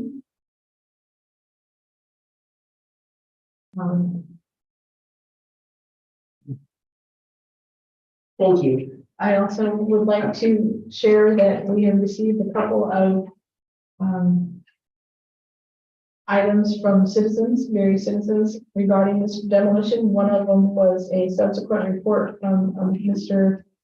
My apologies. Harlow, Anthony Harlow. And his report basically contradicts the report submitted by Mr. Morgan. Mr. Harlow is an architect, Mr. Morgan is a structural engineer. Both have indicated that they have extensively gone into the structure and evaluated it and arrived at their subsequent opinions. I think there is also some other items that were submitted. Do we have those in our record? I know the applicant has a presentation. I'm sorry, what? The applicant has a presentation and Mr. Harwell has joined via telecommunications. Great, okay. I know that there's also an item that was submitted, I think was taken from the applicant's previous application to another board regarding the historical significance by pertaining to Lola Sanchez and her involvement in the Civil War. And that is all I have at the moment, unless you'd like to go over any of the reports, but if the people are here in forum or teletechnology, please refer to them. Thank you. I imagine that notifications were sent out to homeowners in the area. Do you have any response from those? Not that I had received one. Thank you. At this stage, I would suggest that Ms. Rawls approach and tell us a little bit more about her thoughts on this. As was mentioned, there was a neighbor that complained to code enforcement. October, November of last year. For painting the exterior of the structure. I picked up the phone. I'm more than willing to paint a house. So I had a contractor go over there and pressure wash and paint the house. I got a certificate of appropriateness to paint the house in the exact same colors, which are white and blue. And it was approved. I got the code violation the day after it came registered letter the day after the meeting. So I missed the meeting in December. But I made the meeting in January and I let them know that the painter had not had it on his schedule, but he went out there and pressure washed, but he had not put it on his schedule because of the time frame of the construction. After that meeting, he informed me that he would not be painting the second floor of the house as far as the porch because it was unsafe for his men to be on with any equipment whatsoever. So then I had a contractor go out there, and the same day I had, or the day before I had realtors. I hired, I asked Ms. Duck Realty and Miss Robbie Correa to go out and co-list this house because it was, in their area and they love it too. So I was gonna have it listed and put it up on the market. When I walked through the house with them, this is again, the first time I'd ever been in the house. I've got vertigo really bad and I had to hold on to the wall because the floors are so crooked in there. Robbie Correa stated that she would not take any clients through the front door because of the porch being unsafe. So the next day I had a contractor go out there and look at the house and determine that there was many issues. And so we contacted Mr. Morgan and Morgan evaluated the house. Attached is a letter from what he said. I sent over pictures, additional pictures, and reviewing the house with Mr. Morgan, I can go over the pictures and give you an idea of the condition of this house. It needs a lot more than a paint job. Basically, there is wood destroying organisms that have been in there for years.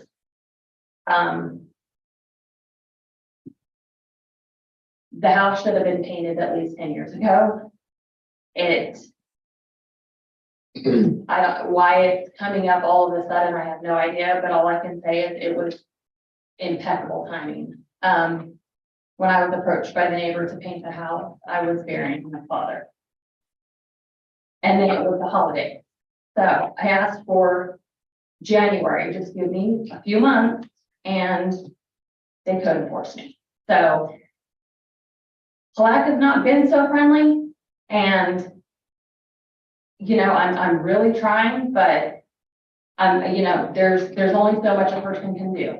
So I got the letter, and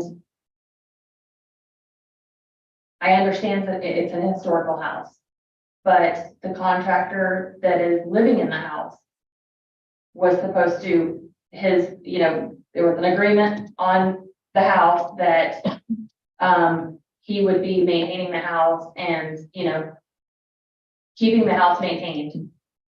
That end of the deal never happened. So the house was never been painted and it has never been tinted or termites or anything. So it's beyond my control. I've never seen the house until I walked through with Robbie Correa and teed it up. And as far as I'm concerned, after speaking with a structural engineer, not an architect, because architects draw beautiful pictures, you know, this is in his word. So repairing this and main bearing beams and stuff like that is just, you know, very difficult when it's the whole house. If you want to look at some of the pictures that I've taken to show what I'm talking about. So the top, the front porch. The main structure, the main boards, I don't know all the technical terms of what they're called, but they are all basically giving in.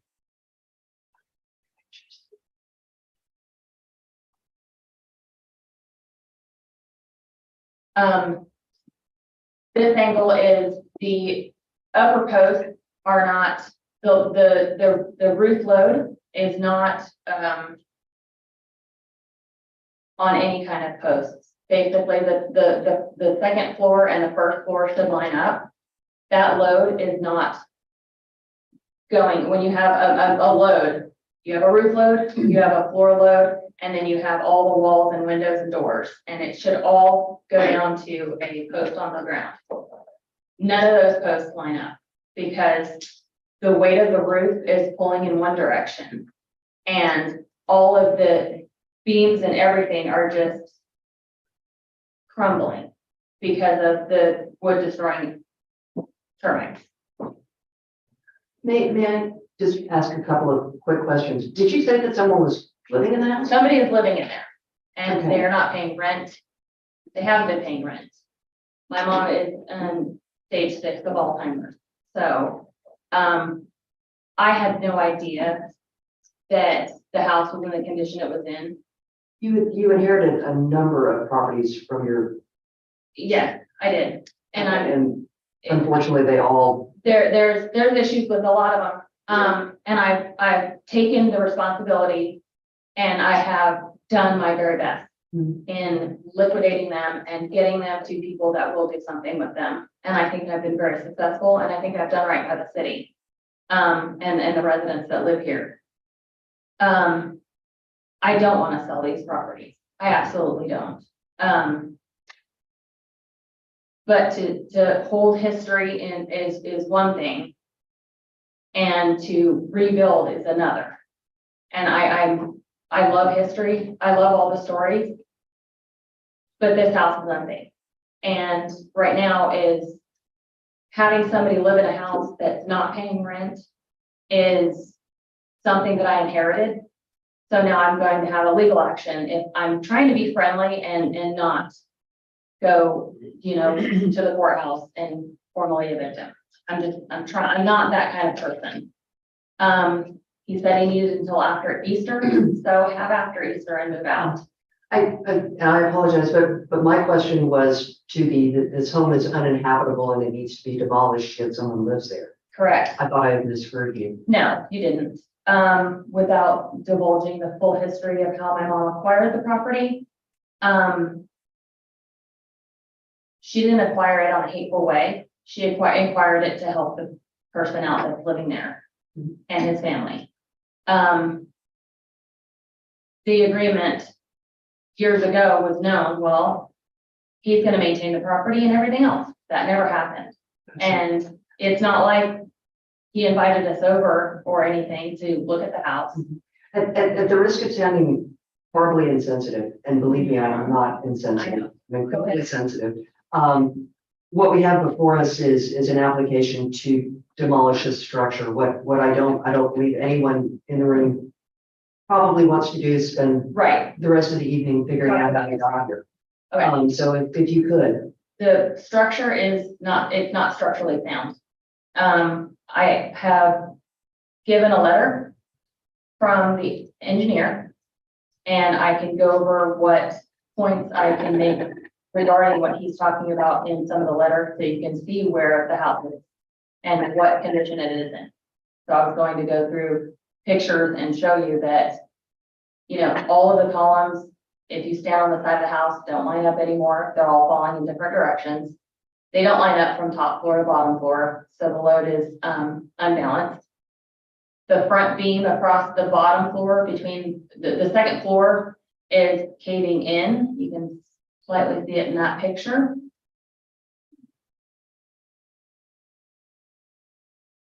None of the beams on the second floor are holding. That is not supposed to be swagged down. That is supposed to be straight across. The blue ceiling is sagging there as well. This is over the front door when you go in. The beam that looks like it's at a 45 should be straight up, carrying the load of the second floor, including the roof. It is not. It is collapsing under its own weight. The blue you see on the floor is not paint. That is termite damage to where they have eaten from the bottom part of the beam underneath the structure all the way through to the finished floor in the house. And this is several areas, the whole floor is, but I just took a few pictures of different rooms so you can see it's not just in one area, it's throughout the whole house. This is upstairs. You can see the staircase where the boxes are. There is a extreme slant to the floor, making my vertigo go crazy. We put oh, that's a phone, but it's a level. It is not zeroed out. It is a, you know, extreme pitch to where, basically it's like the center of the staircase is just being pushed into the earth. And it's everywhere. It's on both sides of the staircase. None of the posts line up. They're being pushed in different directions. That's the same picture earlier. So historically, at one point, it was a wonderful house and it carried a lot of historical features. But the condition of the house is falling in on itself. And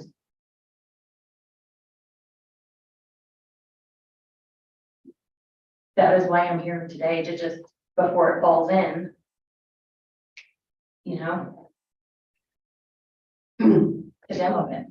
We understand, and thank you. Did any of the board members have questions for Ms. Ross? I have just a quick question.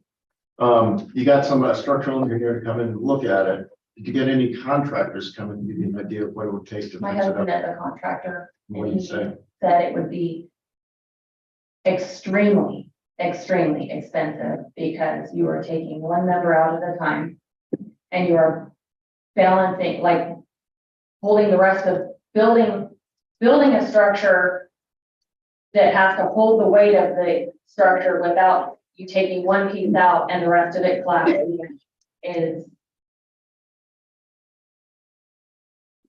very difficult and very expensive. I've had a history of construction, so. I recently bought a house in Palatka and had it jacked up and had all the timbers under the house replaced. Is that a single story or a two story? It's a single story, but I also had work that had to be done in the attic. The house had to be tented. The second floor is collapsing, you know. Yeah, I understand that. I would think if it were my home and I were coming here to ask, because it's one of 8, did you say? Okay. That I would want to get other opinions. I think having one architect and one engineer go to this house would not be the thing that I would want to do. I would want more people to look at it and come up with more solutions. I'd be happy to give you the name of the company that I used, they came from Tampa. They did an incredible job. I mean, I have brand new timber under the 100-year-old house, and yeah, it's smaller than this. But to save the house, which was what I wanted to do, it wasn't as bad as I thought it would be. And I was living in the house while it was going on. I was physically in the house while all of this was happening. So I'll be happy to give you the contact that I have if you're interested. But I think you need to explore more. I think it's not enough to talk to one architect and one engineer about what your problem is. And I sympathize completely. It's a big deal. I also want to tell you, when I moved into my house, I had a homeless person living next door on the porch of an abandoned house. And insurance, that Yep, so that's my other sympathy. She unfortunately chased a child and went to jail and was removed from the porch. So I have sympathy, but I think you need more work. I have great sympathy as well. And I also have sympathy from the fact that my husband is a restoration contractor, and everything I suggest we do, he tells me is too expensive. So I know where you're coming from on that. Other board members, and one question, and I would direct this to, I believe Mr. Jefferson is a realtor. Okay. Our homes bought literally sight unseen in historic districts. Yes. But you get a house that's So gonna need work. I was a real estate agent in California, and I would tell people when they bought a home, I sold HUD homes. And there was no electricity, no water, no warranties, no nothing. You're buying it as is. What you see is what you get, and what you don't see, you also get. And if the structural engineer is telling me that the load-bearing beams and all of the joists in this house are completely rotted and just like crumbling, I think I'm gonna take his word on it because he's a little bit smarter than I am, you know, and jacking up a house. We've had a whole house picked up and held. Over on Diana Drive, I had my roof trusses lifted up and turned 90 degrees to match the other structure that was there. I've done a lot of rebuilding and redoing. Jacking up this house, picking this house up, you know, getting metal I-beams, welding them together and framing the first floor and the second floor and the roof. Main pieces are gonna crumble and fall off. So you're rebuilding the whole thing all over again. It's not salvageable. It's not, there's no part of this house that the main structure is, you know, we're not talking wood siding and patching. We're not talking. I think we understand this, Ross. And seeing as we don't as a board have other questions for you. Okay. Madam Chair. I was just gonna say, agreeing with her, the majority of people on this board have historical homes. At some point, they have been leveled, they have been restored. My house completely burned, at least the top half in the early 2000s. It was completely rebuilt. Underneath was completely stable. So it's not impossible to stabilize the house. But, and please bear in mind that I am fairly new to this position, but, and realizing that we have not gotten to public comment, et cetera, et cetera. But would I be remiss in asking the question of the board members themselves? Is anyone feeling that approving demolition of this structure is something that will happen tonight? May I ask that? Of course. Okay. Is anybody getting a great feeling about this? No, okay. I just want to kind of get an idea of where we're at, because I don't want Ms. Rawls to stand here half the night explaining to us. And, you know, I don't want folks who are here for public comment, you know, to to sit half the night. I'm not saying that I necessarily want to move this along, but I did want to kind of get an atmosphere of the board and how we're feeling. So based on that, would it be possible to go ahead and move on to public comment, because we do have some speakers cards? Thank you very much.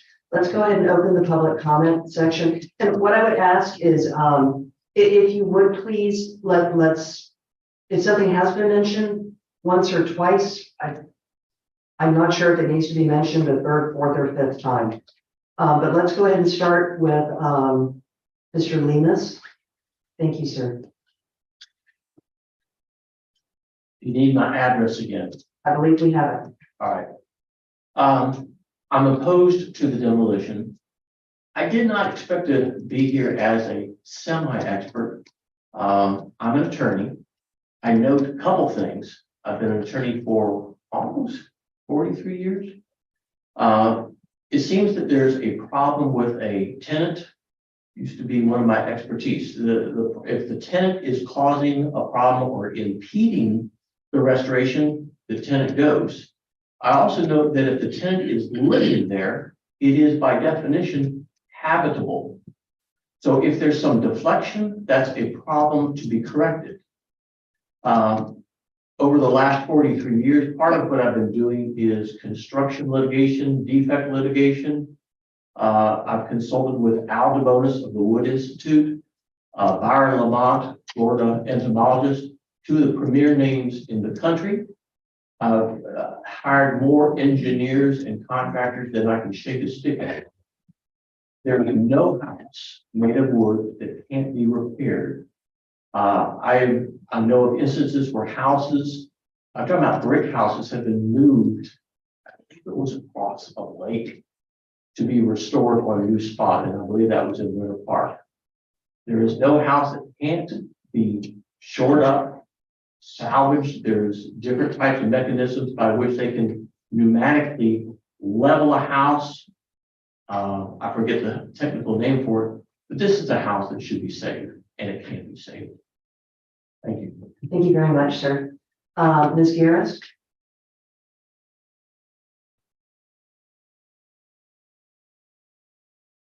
I think, as some people have said, there's different opinions on things, depending on who's giving the opinion. I'm going to refer to a packet, as something you have in your packet, which is an inspection of the existing structure by Anthony Harwell, architect, and architects do know more about structures than painting drawings do. And you have to know all the technical things about constructing a building and all that. And I'll tell you, Tony Harwell is probably as knowledgeable about historic construction, repair, as anybody I've ever seen. And I know a little bit from my personal experience. There was a metal roof put on by the previous owner, the current tenant, and it was tinted by that gentleman. If you look through his whole, he calls it inspection. He said that they're in conclusion, and the gist of it is that the materials and the principles by which these types of homes were built is much superior to what homes are built today. The wood is old growth wood. It's has a lot of tensile strength. It's there. You're going to have termites anywhere in Florida, especially I found by water. They are attracted to humidity. And it's an ongoing thing. If you have a wood house, you're going to have to spot treat it or tint it. If you tint it, they can crawl back in there the next day. It's just part of living in Florida where the tropics. In his conclusion, he said this structure is one of the very few left from the estimated build time period that preserves the building material sections and techniques used that differentiates it from its successors. In other words, it's built like a brick ship, or however you say that. It appears it has been suffering from lack of proper maintenance, and for many years it does not warrant demolition. I'm going to say it again, I've watched this in my personal life, a house that had to be taken down to the studs. And the wiring, the plumbing and everything was replaced. And yes, when you buy a historic home, you better be ready to spend your money or move on, go somewhere else, sell it to somebody else. Sell it to somebody else, because this is a very significantly historic home. Lotus Township was a fight in the Civil War, and how can you replace that? Thank you, Ms. Garrett. Ms. Kitchens?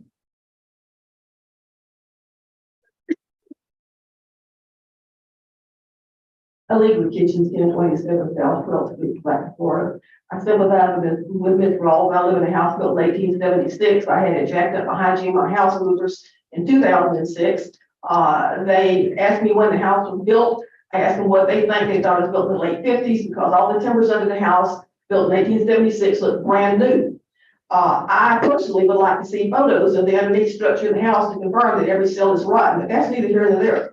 This house is very historical, and looking at the information provided by the planning director, I would say it's every bit as historical as the Bronson Mulholland House and maybe a bit more historical.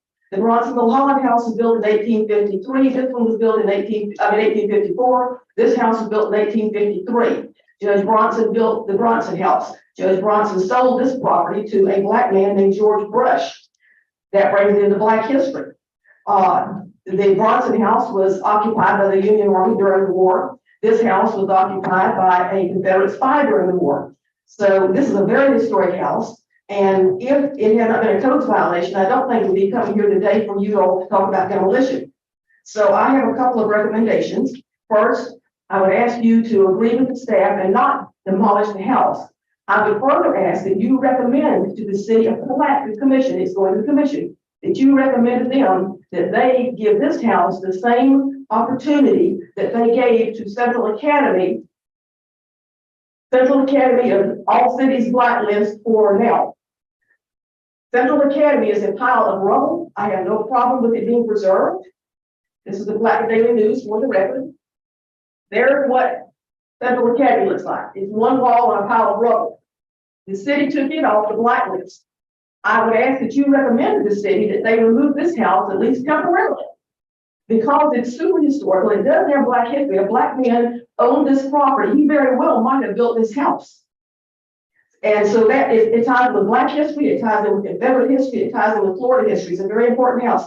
If you can get off the demolition list, get off the codes enforcement list, give the Rawls time to investigate and see if they can get historic grants related to black history, related to Florida history, related to history, to repair this house, and that would help them with the price, but they need the time to be able to research that. The Bronson house was every bit as bad as this, because you probably remember. Basically, the walls were torn up, the plastic was off the wall, it was rotted, the porches were gone, it was horrible. Grants were gotten 27. So I would say, please don't demolish the house, but recommend to the city commission, and you can recommend it, that they remove that they at least suspend the codes violation to give the Rawls time to try to find historic money to repair and salvage this house, which can be repaired and salvaged. Thank you. Thank you, Ms. Kitchen. I love how everybody speeds up at the end.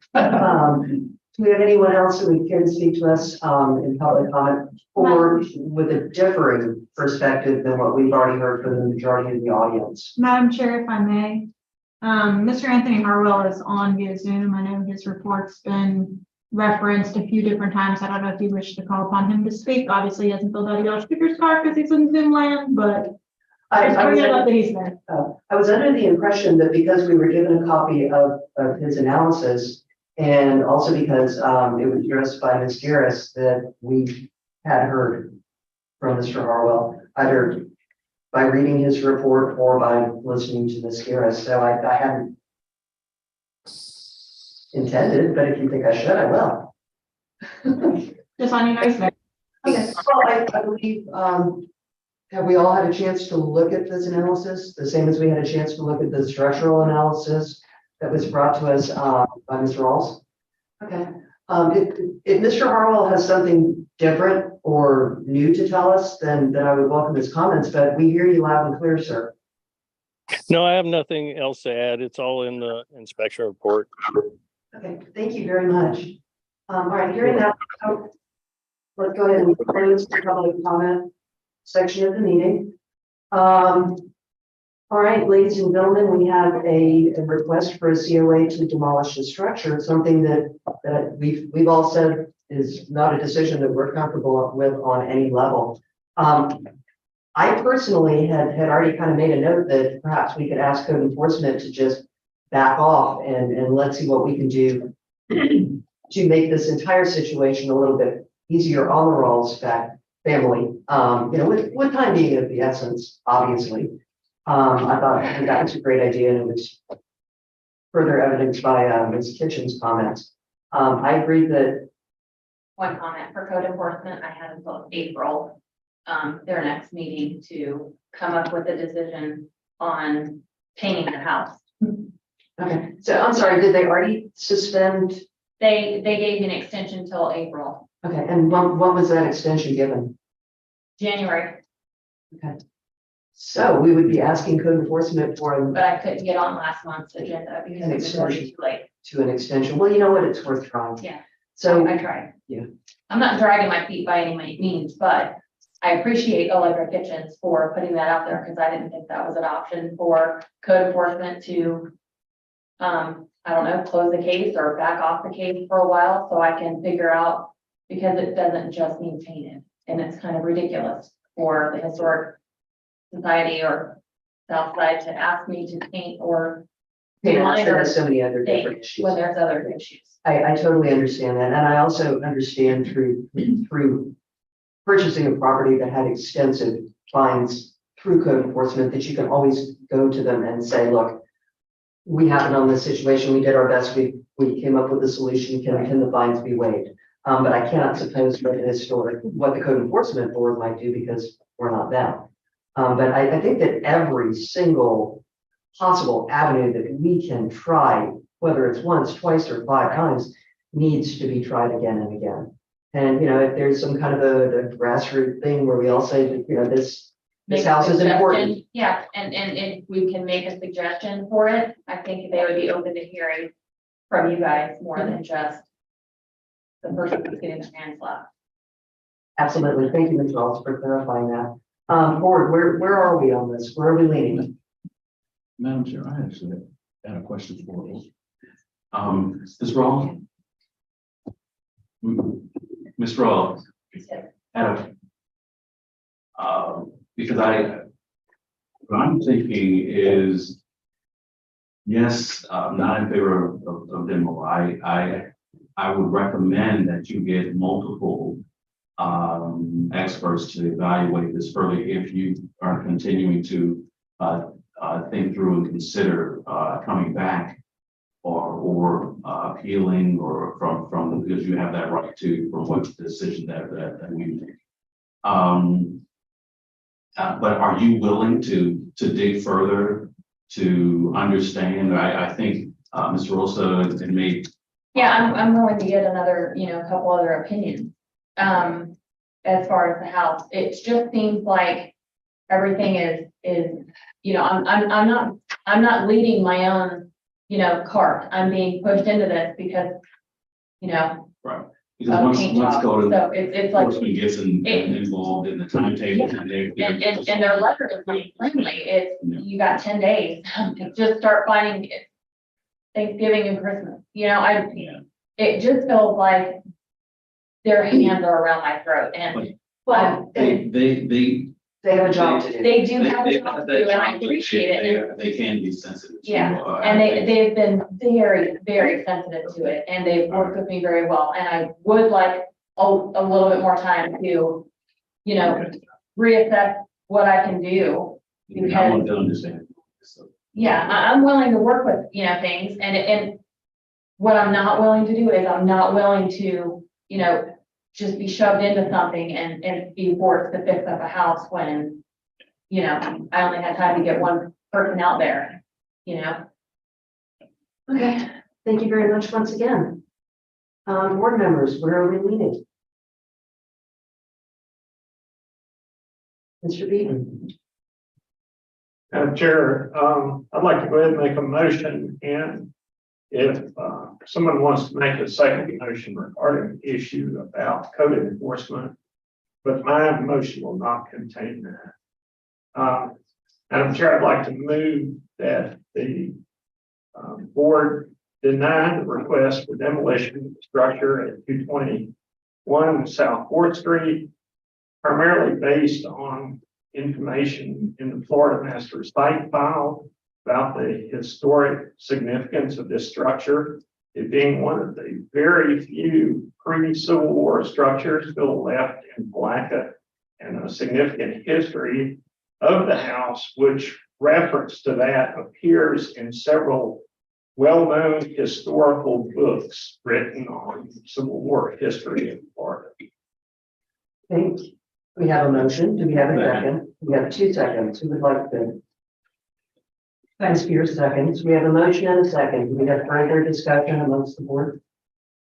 If not, let's call the roll. Thank you, Madam Chair. Mr. Larry Beaton, Yes.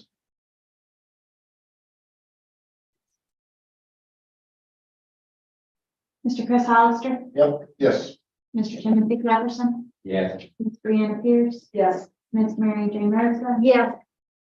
Vice Chair Allen Sheffield, Yes. Chair Van Winster. Yes, Motion passed unanimously. thank you very much. Would someone like to?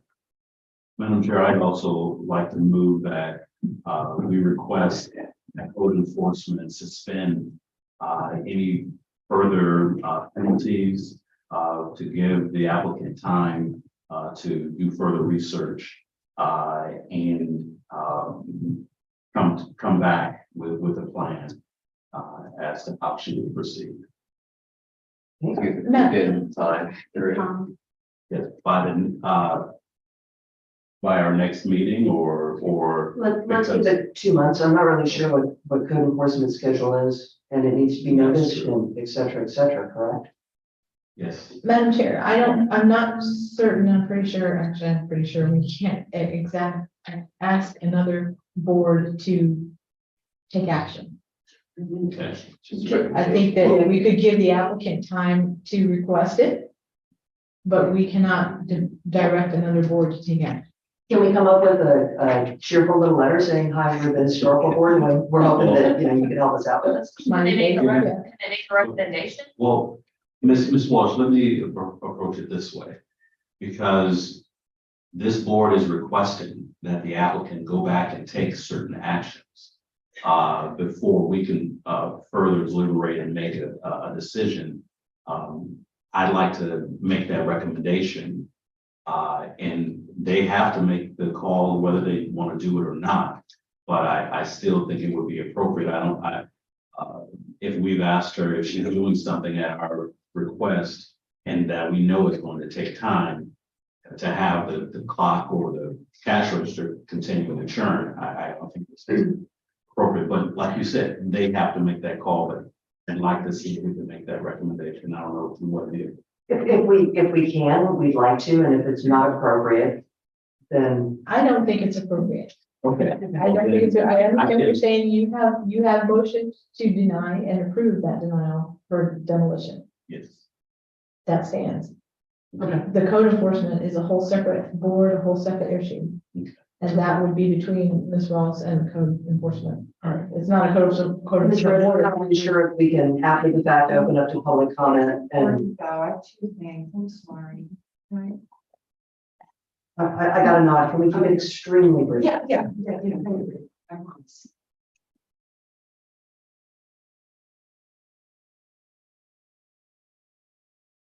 Don't have to do the one shame. Come on up. Firstly, the Mellon House was very recently in similar circumstance pertaining to both the historic board and the code enforcement. And they were, I've been told they are still being fined daily, but they were allotted additional time to get, and Alan should be able to speak upon that. And I can speak to that because at that meeting though, a representative from code enforcement was here. Yeah. And they was- heard yeah. that request and Yeah. stepped up and said they Yeah. allow that. So it can be done. So Yeah. even if, I don't know if I should say this, probably even if I need to go to them myself, or whatever, and let them know that it's been made from this board as a recommendation, even if that's totally up Okay. to them to. And secondly, the CRA, the Monday before last had their distribution meeting. And the home, I believe, was on the list, I thought. And, I think it was scored possibly high enough.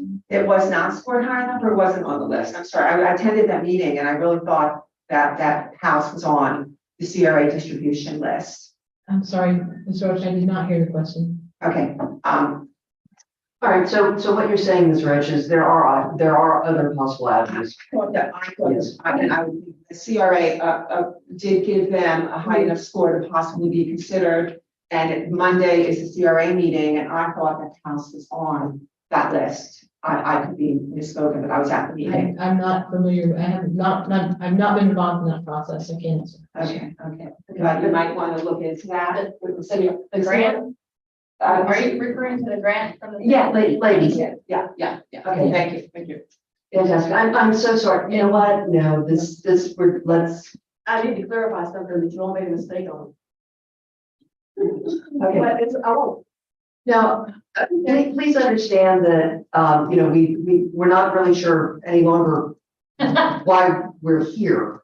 And everything that I'm hearing sounds like fantastic conversation for the parking lot amongst very good friends that have different ideas of how to solve a big, delicate, wonderful, historical enigma.